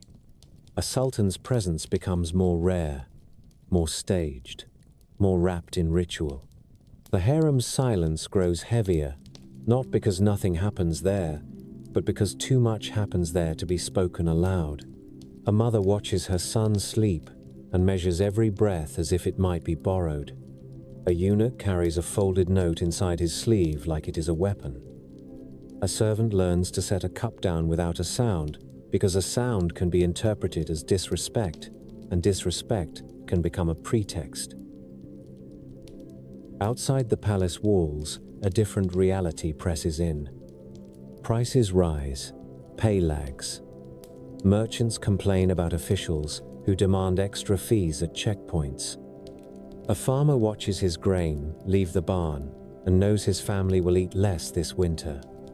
War takes men away from fields. War also takes coin away from local markets. When the state needs money quickly, it leans harder on tax farming. Powerful men buy the right to collect taxes, then squeeze harder to turn a profit. The empire's administration remains sophisticated, but sophistication does not guarantee fairness. It can actually make exploitation more efficient. This is where the janissaries begin to matter in a new way. They once represented discipline and fearlessness, a corps that marched at the Sultan's command and broke enemy lines without hesitation. Now they become a political constituency. They do not behave like soldiers who exist to serve. They behave like men who believe the state owes them a living. They open shops. They marry. They build local networks. They demand bonuses and resist reforms. When they riot, the sound of their anger echoes off the city's stone like a warning to the throne. The very institution created to prevent divided loyalty now embodies divided loyalty. The core becomes loyal to its own privileges first.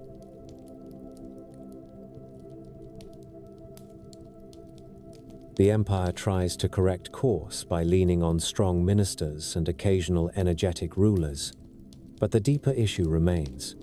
The Ottoman state had grown so successful that it developed habits built for a world where it could dictate terms. Now it must survive in a world where others dictate them back. In 1718, the empire signs the Treaty of Passarowitz after another war that ends badly. More territory slips away. The court responds in a way that feels almost human, like a person coping with stress by throwing a party. The so-called tulip era arrives, and it looks like beauty at first glance. Gardens glow with lanterns at night. Fountains murmur. Tulips stand upright in neat beds, their colors lit by flickering oil lamps. Men of the court wear fine cloth and discuss poetry, architecture, and European fashions. The air smells of sweet pastries and rosewater. Coffee steams in small cups, dark and bitter, and conversation flows more freely than the palace would like. But beneath the elegance sits a sharp resentment. The empire's common people do not live in lantern light and tulip gardens. They live under rising prices and uneven justice. They watch officials spend lavishly, while soldiers demand extra pay. They listen to rumors that the court has lost its toughness. They see foreign ambassadors strolling through Istanbul with a confidence that would have been unthinkable under Suleiman. They feel the empire's pride thinning. Then, in 1730, rage breaks through the silk. A revolt erupts, led by men who speak for the anger in the streets. They storm through the city and force the Sultan to abdicate. The tulip era ends not with a polite fade, but with violence and humiliation. The palace learns a brutal lesson. If the court looks too detached, the city will remind it who is hungry. If the Sultan cannot command respect, a mob can command fear. And still, the empire does not die. It adapts, but in ways that create new problems later. One of the most important shifts happens quietly in the provinces. Local notables, provincial power brokers, and regional governors begin to act with growing independence. They raise troops, collect taxes, negotiate with neighbors, sometimes ignore orders.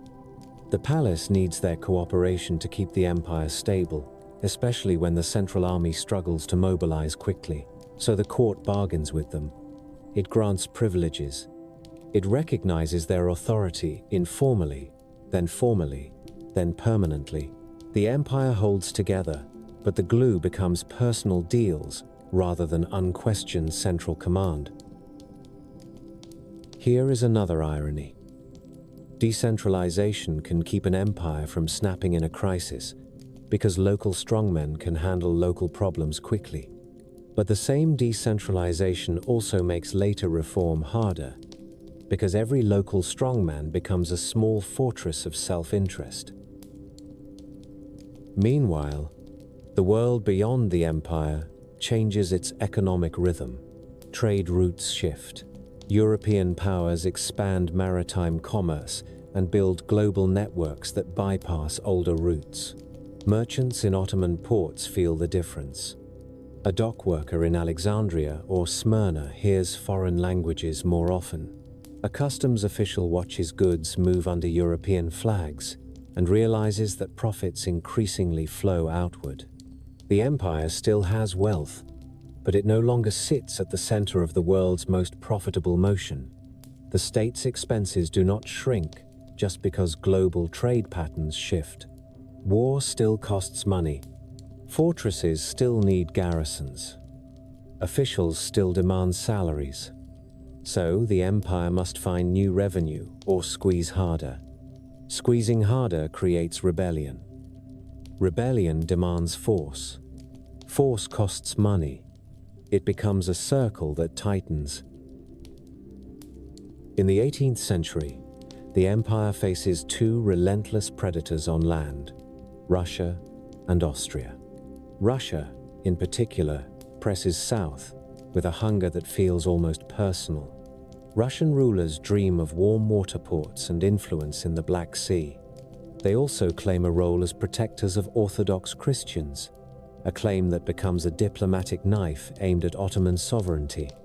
Every time the Ottomans fight Russia, they fight not only armies but also a story Russia tells about legitimacy.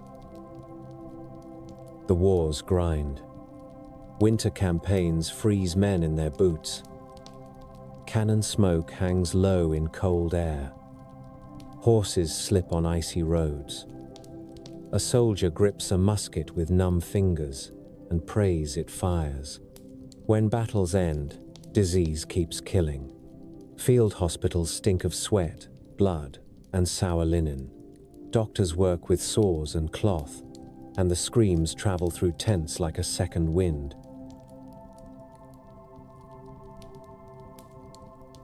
In 1774, after another punishing conflict, the empire signs the Treaty of Küçük-Kaynarca, and it lands like a punch to the ribs.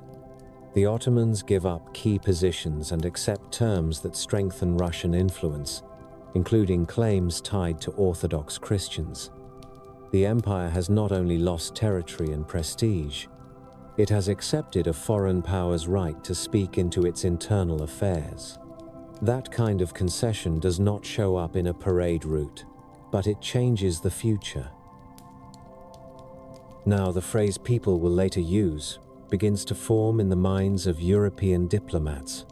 They start talking about the Ottoman Empire as a weakening entity, something that will eventually be divided. The empire becomes an object of calculation.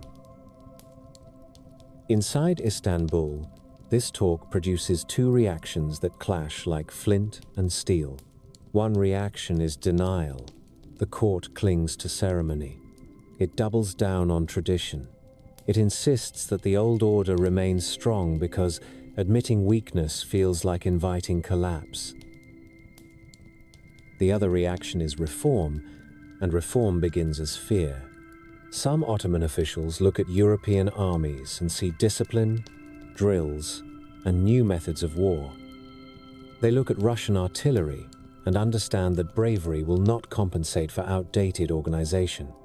They look at the Janissaries and see an elite corps that has turned into a political obstacle. They look at provincial autonomy and see a state slowly losing the ability to compel. They realize that the empire must change or it will be carved up. But changing the Ottoman state means confronting its strongest institutions, the ones that built its power in the first place. That is the deepest Ottoman irony. The empire's tools of greatness become its chains. Now the story pulls toward the end of the century, and the outside world arrives with a blunt force. In 1798, Napoleon lands in Egypt. Imagine the shock traveling across the Mediterranean like a cold current. French ships appear on the horizon. Soldiers disembark with a confidence born from the French Revolution's new wars. The sand heats under their boots. The air smells of salt and dust. Cairo, with its crowded alleys and the scent of bread, animals, and river water, becomes a prize. Napoleon defeats local forces, then poses as a liberator while wielding an occupier's fist. He brings scholars and officers. He studies and conquers at the same time, turning invasion into a spectacle of modern ambition. For the Ottoman Empire, the invasion is a humiliation of a special kind. Egypt is not a remote outpost. It is one of the empire's most valuable provinces, a place of grain, revenue, and strategic position. The fact that a European army can march in and take it exposes Ottoman vulnerability in a way that diplomats in Istanbul cannot ignore. The empire does not crumble on the spot. It fights back with help from Britain and local resistance. The French eventually withdraw, but the damage remains. Egypt does not return to the neat obedience it once pretended to offer. Power has shifted. New strongmen rise. Local forces begin to act like rulers, not servants. Back in Istanbul, Sultan Selim III tries to respond like a man who understands the coming century will not forgive nostalgia. He looks at his army and sees a corpse dressed in uniforms. He knows he must build something new. So he starts the Nizam-i-Sedid, the new order. This is not simply a policy, it is a provocation. Selim brings in new training methods. He builds new units. He demands discipline. He tries to fund the reforms through new taxes and reorganized revenues. The idea sounds reasonable, even necessary.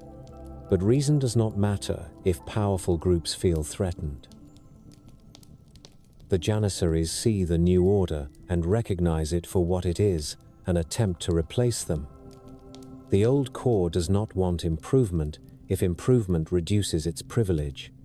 It does not want a modern army if a modern army makes it obsolete. It wants its bonuses, its status, its ability to riot and extract concessions. Selim also faces resistance from traditional elites and provincial power holders who fear a stronger central state. Reform threatens everyone who benefits from the current disorder. So the Sultan stands on a narrow bridge over a deep drop. On one side is the modern world pressing in with rifles, bureaucracies, and alliances. On the other side is the empire's own institutional muscle, built over centuries and now refusing to bend. Here is the grim truth. Reform in an empire often looks like betrayal to the people who built the empire's strength.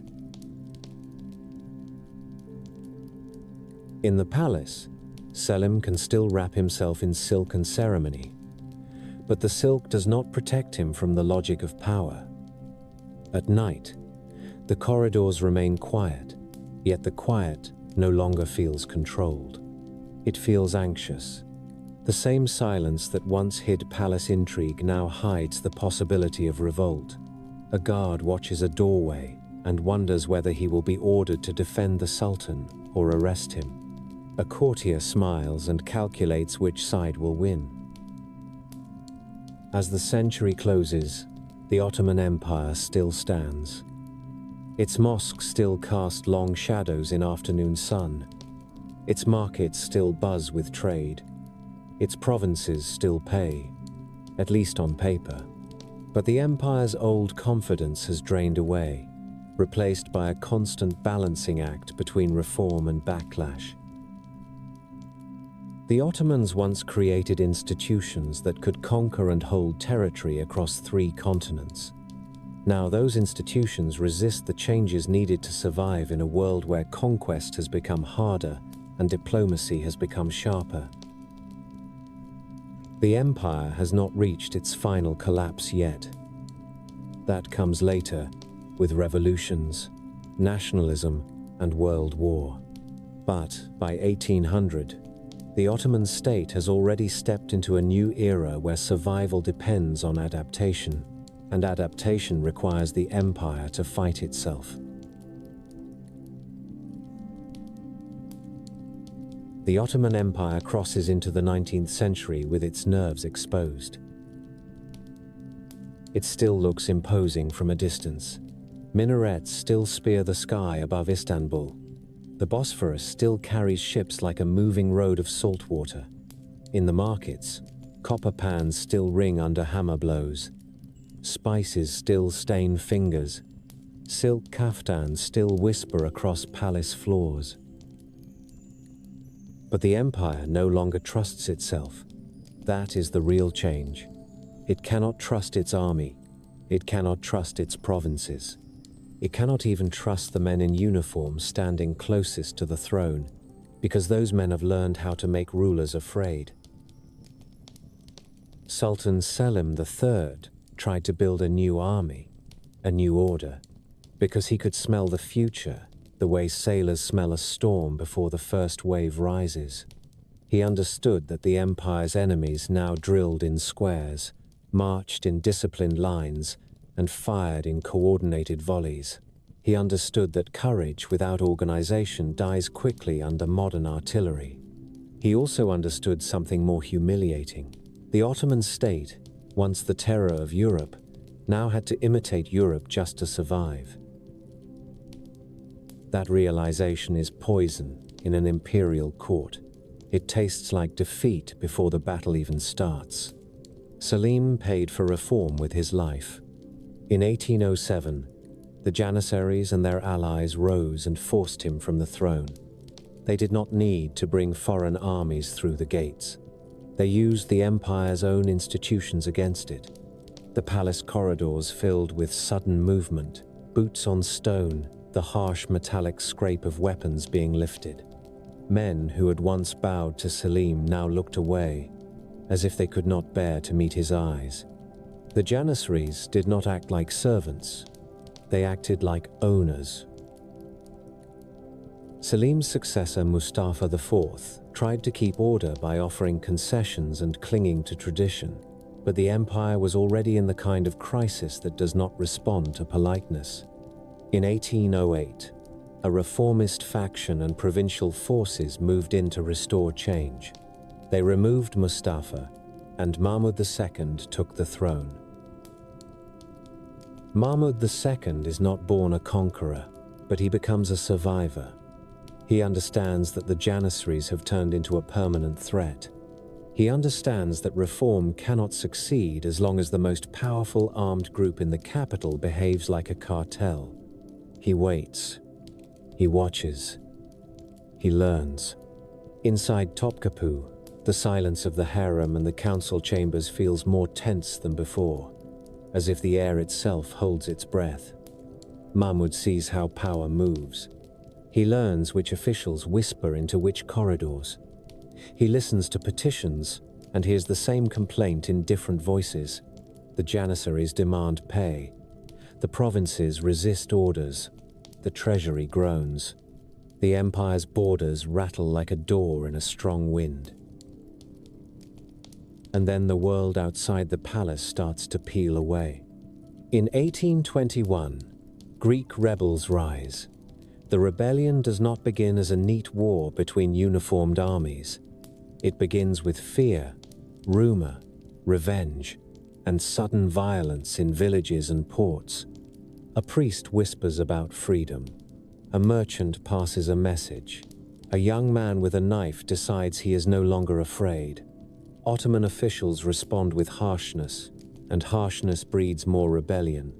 The Aegean air smells of salt and smoke. Ships burn in harbors. Families flee into hills. In Constantinople, news arrives in pieces, carried by frightened messengers and frantic letters. The empire realizes a terrifying truth.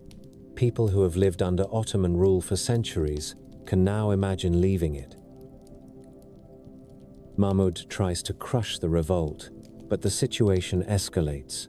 European powers intervene, not out of pure idealism, but because Greece becomes a useful moral banner and a strategic pawn.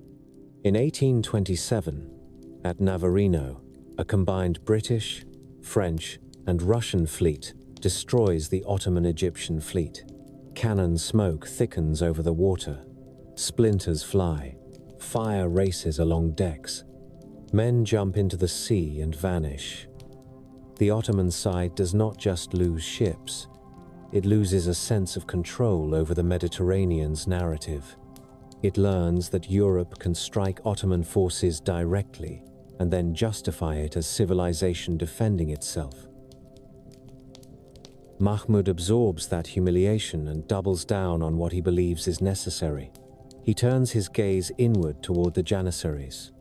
By 1826, he decides he can no longer coexist with them. He does not issue a gentle reform. He sets a trap. He announces a new modern core. The Janissaries protest. They riot. They gather with their old confidence, believing the palace will yield like it always has. Then Mahmud unleashes artillery on their barracks.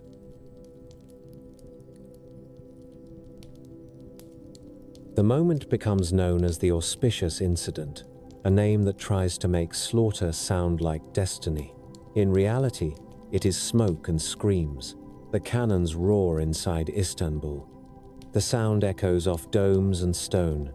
The air fills with burnt powder and the smell of charred wood. Men run and fall. The old corps that once marched as the empire's sharpest blade becomes bodies in rubble. Mahmud's troops hunt survivors. They execute leaders. They tear down symbols. The empire kills its own creation because it has no other way to survive. This is the deepest Ottoman irony rendered in fire. The institution that built Ottoman power in Europe and guarded the sultans now dies by the sultan's cannons because it has become too dangerous to keep alive. Mahmud replaces the Janissaries with a new army, trained and organized along European lines. He changes clothing, forcing officials and soldiers into uniforms and eventually the fez, trying to strip away old identities and create a modern state aesthetic. Even fashion becomes policy, because in an empire, appearances are not decoration. They are hierarchy made visible. But every reform produces backlash. Mahmud also faces a new threat that reveals how fragile central rule has become. In Egypt, Muhammad Ali, the Ottoman governor, builds his own power base. He modernizes his army, reforms administration, and acts like a ruler. He sees the weakness in Istanbul and decides he can extract concessions. His forces march into Syria and threaten the empire's core. Mahmud finds himself in the humiliating position of needing European diplomacy to save him from his own governor. Britain, Russia, Austria, and France maneuver, and the Ottoman Empire becomes a stage on which other powers negotiate. Mahmud dies in 1839, and the empire inherits not stability, but reform momentum mixed with panic. His successor Abdulmesid issues the Tanzimat reforms, beginning with the Gulhane Edict in 1839. The document promises security of life and property, more regular taxation, and new legal principles. It reads like a promise of fairness. In practice, it is also an act of desperation. The Ottoman state is trying to convince its own subjects and foreign powers that it can become a predictable modern government, not a decaying autocracy that will collapse into chaos. You can feel the tension in the bureaucracy. Clerks scratch ink across paper, recording new categories, new rules, new systems. Courthouses smell of wax and damp stone. Officials debate in rooms heavy with tobacco smoke. Reformers speak of law and equality. Conservatives mutter about betrayal. Provincial elites calculate whether reforms will weaken their grip or strengthen their bargaining position. The Tanzimat era is not a single decision. It is decades of struggle between two realities. Reality one is that the empire must modernize or die. Reality two is that modernization threatens every group that benefits from the old order. And while this internal fight continues, the empire faces external war. In 1853, the Crimean War erupts. Russia presses against Ottoman territories and claims a role as protector of Orthodox Christians. The Ottomans, fearing collapse, ally with Britain and France. The war becomes a brutal laboratory of modern warfare. In Crimea, mud clings to boots and turns trenches into watery graves. Soldiers shiver under rain that never seems to stop. Cannon smoke hangs over the battlefield like a dirty blanket. Disease kills more efficiently than bullets. Hospitals stink of blood, sweat, and sour linens. Nurses and doctors work with limited tools, trying to keep men alive who have already lost too much. The Ottomans fight alongside Western allies, and this is another bitter irony. The empire that once stood as Europe's terror now survives partly through European support, a support that comes with strings, loans, influence, demands. After the war, the empire leans harder into reform. The 1856 Reform Edict promises more rights and equality for non-Muslim subjects, partly to satisfy European expectations and partly to stabilize the diverse populations within the empire. But reforms create new tensions. Muslim subjects sometimes resent changes they perceive as favoritism. Non-Muslim subjects often see reforms as inadequate or unevenly enforced. Local officials resist. The central government pushes. The result is a constant friction that generates heat but not always progress. Meanwhile, nationalism spreads like a contagious idea. In the Balkans, communities begin to imagine themselves not as subjects of a sultan, but as nations deserving sovereignty. Serbian uprisings, Bulgarian agitation, Romanian aspirations. and Greek independence all form part of a pattern. The Ottoman Empire is trying to hold together a complex state, while European powers encourage separatism when it suits them. The empire becomes a patient surrounded by doctors who argue over who gets the inheritance. In the 1872, the pressure explodes again. Bulgarian revolts and the harsh Ottoman response become a scandal in Europe, fueling interventionist sentiment. Russia seizes the moment.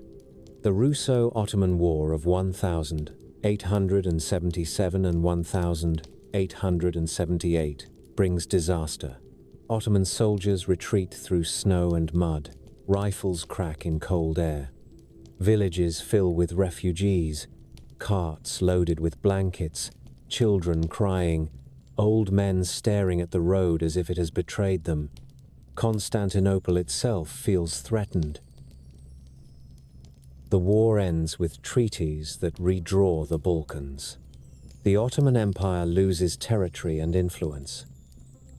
It also loses moral authority in European eyes, as stories of atrocities circulate and harden stereotypes. The empire becomes isolated, and isolation breeds paranoia. Enter Abdulhamid II. He takes the throne in 1876 and inherits both reform and chaos. A constitution is proclaimed, then suspended. Abdulhamid chooses control over openness. He builds a network of surveillance and censorship. He becomes a sultan who rarely leaves his palace, ruling through papers, spies, and fear. The palace grows quiet in a different way now. Not the quiet of ceremony, but the quiet of people afraid to speak. Abdulhamid understands that the empire has become a chessboard for others. He tries to play Britain against Russia, Germany against France, promising concessions, signing deals, building railways, seeking allies. The smell of coal and metal becomes part of the empire's new face. Trains whistle through Anatolia. Telegraph wires carry messages faster than horses ever could. Modernity arrives as infrastructure, but infrastructure does not solve legitimacy. During Abdulhamid's rule, the Armenian question intensifies. Armenian communities seek reforms and protection. Kurdish tribes, local officials, and the state's security apparatus clash in escalating violence. Massacres occur in the 1892. Blood stains streets and fields.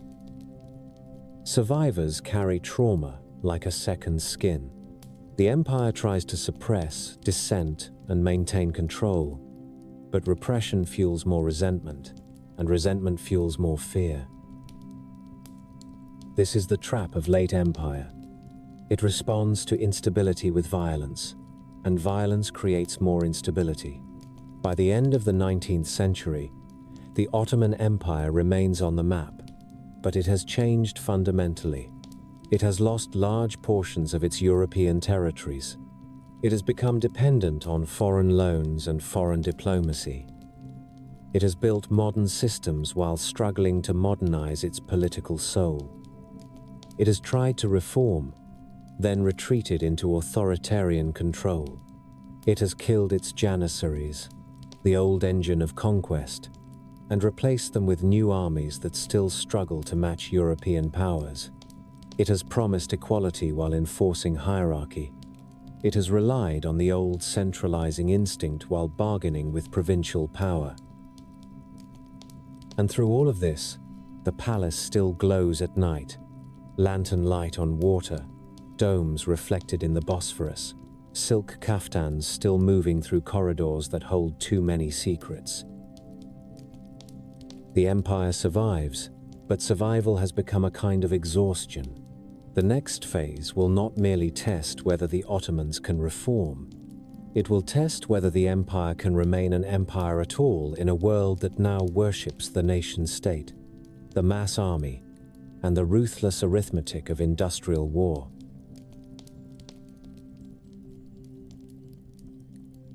The Ottoman Empire enters the 20th century like a man walking with a hidden wound. He still wears fine clothes. He still speaks with authority. But every step hurts, and he knows the next fall might be the one that does not allow him to stand again. On a humid night in Salonika in 1908, young officers gather in rooms that smell of sweat, tobacco, and cheap ink. They whisper over folded papers and half-eaten bread. Some wear uniforms that fit too tightly at the shoulders, as if the empire itself has outgrown its old skin. They speak of the Constitution like it is a weapon, not a document. They speak of Abdul Hamid II as a spider at the center of a web of spies. They do not laugh much. They have learned that words can cost you your life. Abdul Hamid rules from a place of fear and calculation. His palace feels less like a home and more like a bunker dressed in velvet. The silence in his inner rooms has a taste, dry and metallic, like fear held too long in the mouth. He trusts paper more than people. He trusts reports more than friends. He believes that if he loosens his grip, the empire will shatter. He may be right. He may also be the one making it shatter faster. For decades, he has used censorship and surveillance to hold the state together. He has also played Europe's powers against one another, bargaining to keep the empire alive.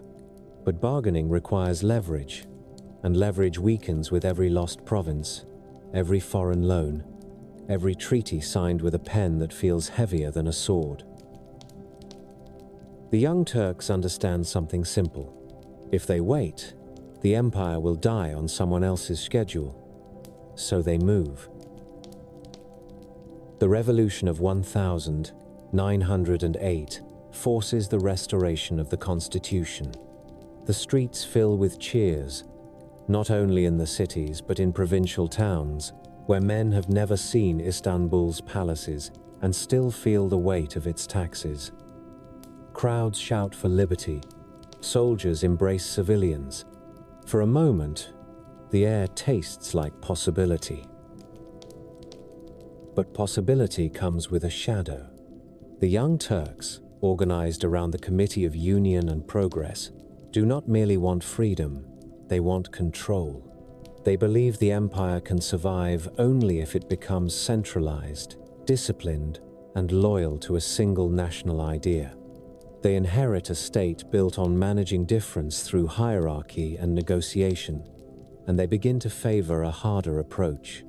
They speak of unity, and unity in a crumbling empire often means forcing everyone to fit a shape they did not choose. The counter-revolution arrives quickly in 1909. Reactionary forces revolt in Istanbul. The city's sound changes overnight. You hear shouts in narrow streets and the sudden crack of rifles. You smell smoke and damp stone. Barracks empty. Men run. Fear spreads faster than reason. The Young Turk forces march from Salonika to Istanbul and crush the uprising. They depose Abdul Hamid and send him away, an old sultan reduced to a guarded passenger, his empire leaving him behind. The palace has seen coups before, Janissary revolts before, strangled sultans before. But this feels different. The state now belongs to men who think in terms of committees, programs, and national survival. They do not dream in the old imperial language of conquest and ceremony. They dream in the new language of crisis management and control. Then the empire starts losing pieces faster, like ice breaking off a riverbank in spring. In 1911, Italy attacks Ottoman Libya. The empire, already strained, cannot defend a distant province effectively. Young officers go to fight there anyway, including men who will soon become central figures. They move through deserts that taste of grit and heat. They sweat under wool uniforms. They learn guerrilla tactics because they lack naval power and resources. The war ends with the Ottomans giving up Libya. The loss looks small on a map compared to earlier eras, but it carries a message. European powers can now strip Ottoman territory without fearing a serious Ottoman response. Then the Balkan Wars arrive in 1912 and 1913 like a knife pressed to the empire's throat. Bulgaria, Greece, Serbia, and Montenegro attack. Ottoman forces, poorly coordinated and exhausted, crumble. Towns that had lived under Ottoman rule for centuries suddenly fly new flags. Refugees flood toward Istanbul. They arrive with carts, bundles, and haunted faces. Children cry from hunger and cold. Old men stare at the ground as if it has betrayed them. The roads fill with the smell of unwashed bodies, damp wool, and panic. Adrianople, Edirne, the old Ottoman capital, becomes a symbol of humiliation when it falls.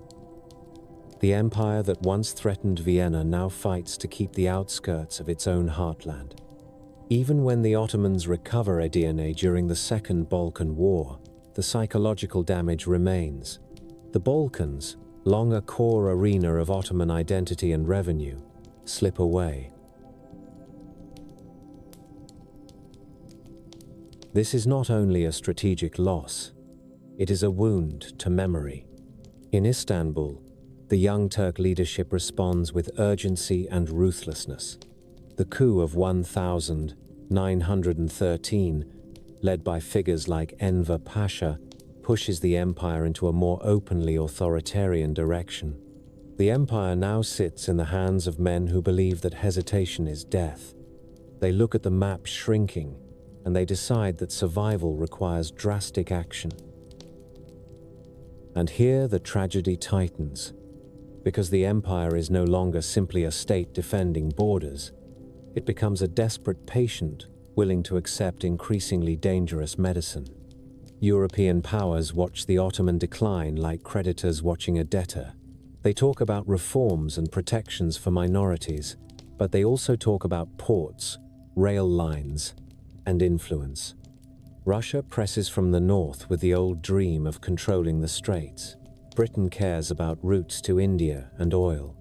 France eyes influence in the Levant. Germany offers partnership, weapons, advisors, and the promise of respect. The Ottoman leadership chooses Germany. It is a decision born from fear and ambition. They believe a strong alliance can prevent the empire from being carved up. They believe war might even allow them to recover lost territories. They also believe, with a gambler's faith, that the future belongs to bold men. In late 1914, the empire enters the First World War. The decision does not come with a dramatic public confession. It arrives through a chain of actions, naval maneuvers, and political calculations.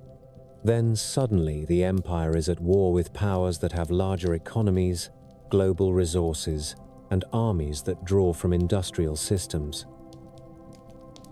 War changes the smell of a society. In Istanbul, coal smoke thickens as the city strains to supply the front. Bread becomes smaller, prices rise. Women wait in lines with baskets. Officials issue ration cards and make promises they cannot always keep. In the palace, silk still moves through corridors, but the silk now feels like a costume worn during a fire. The empire fights on multiple fronts at once, and each front becomes a different kind of nightmare. In the Caucasus, Enver Pasha dreams of glory. He dreams of a bold winter offensive that will crush Russian forces and open a path to Turkic lands beyond. In late 1914 and early 1915, he drives troops into mountains under snow. The cold does not feel like weather. It feels like an enemy that slips inside your clothes and claws at your bones. Men march with frozen beards and cracked lips. They sleep in drifts and wake up stiff, if they wake up at all. Boots fill with ice. Rifles jam. Horses collapse. The campaign ends in catastrophe at Sarikamish. Thousands die, many from exposure. The empire learns again that ambition can kill more surely than bullets. In Mesopotamia, Ottoman troops fight British forces moving toward Baghdad. The region is a different torture. Heat presses down like a hand on the skull. Flies swarm around wounds. Water tastes of mud. At Kut, Ottoman forces besiege and force the surrender of a British Indian army in 1916. The victory gives the empire a brief surge of pride. Then the war continues, grinding on until British forces take Baghdad in 1917. The empire bleeds men it cannot replace easily. Then comes Gallipoli in 1915, a battle that becomes myth for multiple nations. The Allies aim to force the Dardanelles, knock the Ottoman Empire out of the war, and open a route to Russia. They land on steep shores under fire. The sea is cold. The air reeks of salt and cordite. Bullets crack like snapped branches.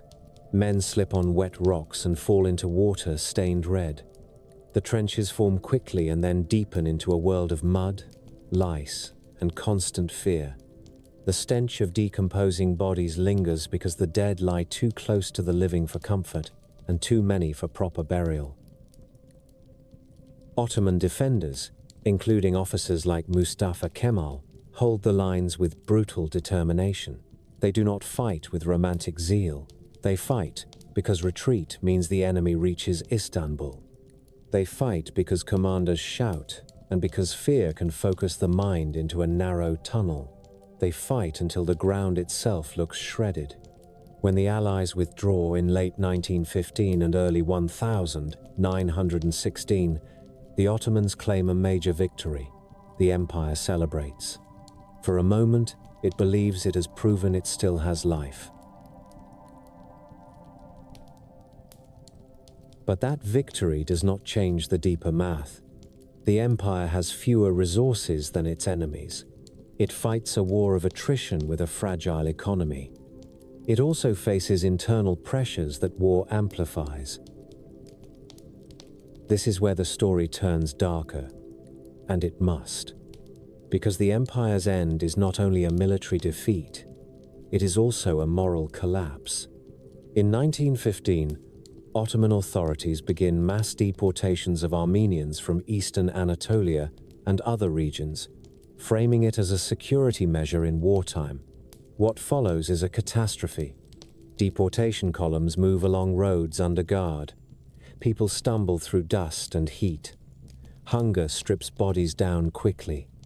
Children cry until they cannot. Women carry what they can and then drop it when their arms fail. Bandits attack. Some officials abuse their power. Disease spreads. Large numbers die through killing, starvation, and exhaustion. Entire communities vanish. The roads become a trail of loss that survivors remember as a smell, dust mixed with sweat and blood. You cannot separate this from the empire's logic of desperation. The leadership believes enemies surround them and betrayal hides in every minority community. They respond with harshness that becomes annihilation. The state that once managed diversity through negotiated hierarchy now uses violence to solve what it sees as a security problem. It is one of the most terrible ironies of late Ottoman rule. In trying to save the state, it destroys parts of its own population and stains its legacy with an enduring horror. Meanwhile, in the Arab provinces, the empire faces another kind of unraveling. Arab elites have long served the empire, negotiated within it, and resented it at times. War intensifies those tensions. British agents promise support for Arab revolt. Local leaders calculate their chances.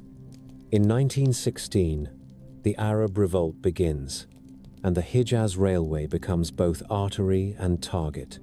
Saboteurs tear up tracks. Trains derail. Ottoman troops guard stations under the desert sun. Sand gets into everything, into food, into guns, into eyes.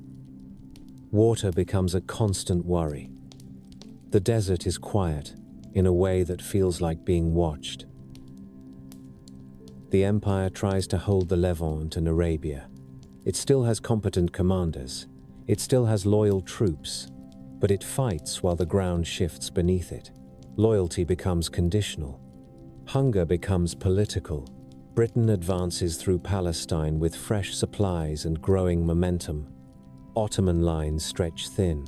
Damascus, a city of markets and old stones, eventually falls in 1918. The news hits Istanbul with a cold weight. By 1918, the empire is exhausted. In the capital, people speak of shortages and funerals. They speak of sons who never returned. They speak of officials who still live well, while ordinary families eat less. The smell of soup grows thinner. Coal becomes precious. In the palace, the rituals continue. But the rituals now feel like a performance staged for an audience that has already left. In October 1918, the empire signs the Armistice of Mudros. The war ends, but peace does not arrive. Instead, occupation arrives. Allied ships enter the Bosphorus.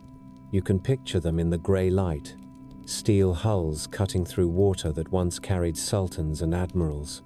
The sight has a particular humiliation. Istanbul, the city taken by cannon in 1453, now hosts foreign forces without a final battle at its gates. Ottoman soldiers watch from the shore. Civilians stare. Some feel anger. Some feel numbness. The empire has survived sieges, rebellions, and wars for centuries. Now it faces the quiet violence of being controlled. The Sultan, Mehmed VI, sits on a throne that feels like a chair placed on a collapsing floor. He hopes that cooperation with the Allies might preserve the dynasty. He sends diplomats. He signs documents. He tries to appear reasonable, but reason does not matter to powers that smell blood. In 1920, the Treaty of Sèvres proposes to partition Ottoman territory. It envisions zones of influence, mandates, and new states. It strips the empire down to a core. To many Turks, it reads like a death certificate that someone else wrote. Here, the empire's final irony reaches a cruel clarity. For centuries, the Ottoman state maintained itself through centralized authority and military discipline. It punished rebels and demanded obedience. Now, in its last phase, it loses control in the capital, and the resistance that emerges does not fight for the empire as it once existed. It fights for something new. Mustafa Kemal steps forward.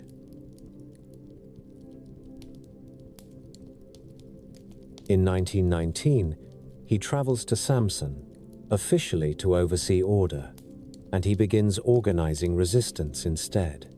The move is both political and psychological.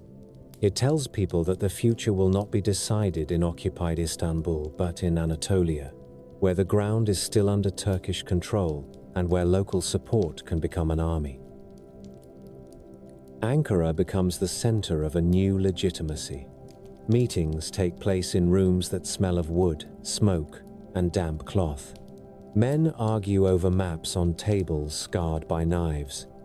They talk about sovereignty and national survival with the urgency of people who have watched their world shrink. They send messages through couriers who ride on poor roads, dodging patrols. They collect weapons quietly, sometimes stolen, sometimes bought, sometimes surrendered by units that prefer a Turkish future to a sultan who signs away their home. The old Ottoman system begins to split. In Istanbul, the sultan remains. In Ankara, the national movement grows. The empire's tradition of central authority now competes with a new central authority, one born out of rebellion against the old center. The state faces a civil fracture at the exact moment it faces foreign occupation. War follows. Greek forces, encouraged by Allied support, push into western Anatolia. Villages burn, civilians flee. The smell of smoke becomes a constant presence. Men who once served the Ottoman army now serve the national movement. They fight with old rifles and new desperation. Battles at Inonu in 1921 help steady morale for the nationalist side. Later, at Sakarya in 1921, the fighting becomes a brutal test of endurance. The front stretches across harsh ground. Men dig in, dust coats their teeth, water runs low. Artillery thumps day after day, and the air feels permanently bruised by sound. Mustafa Kemal's forces hold, and the line does not break. The war is not only a contest of armies, it is a contest of legitimacy. The national movement claims it represents the people. The Sultan claims tradition. The Allies claim authority through victory. Each claim demands obedience. Only one will survive. By 1922, the nationalist forces launch the Great Offensive. Greek lines collapse. The retreat becomes chaotic. Fires consume parts of Smyrna, and the smoke rises over the harbor as refugees crowd the waterfront. The air is thick with ash and fear. People scream for boats. Soldiers drop rifles and run. Civilians cling to bundles. The war ends not with a neat handshake, but with scenes of desperation that stain memory. In November 1922, the Grand National Assembly abolishes the Sultanate. The Ottoman dynasty, which began as a frontier house under Osman, ends as a legal decision made in a new political center. Mehmed VI leaves Istanbul.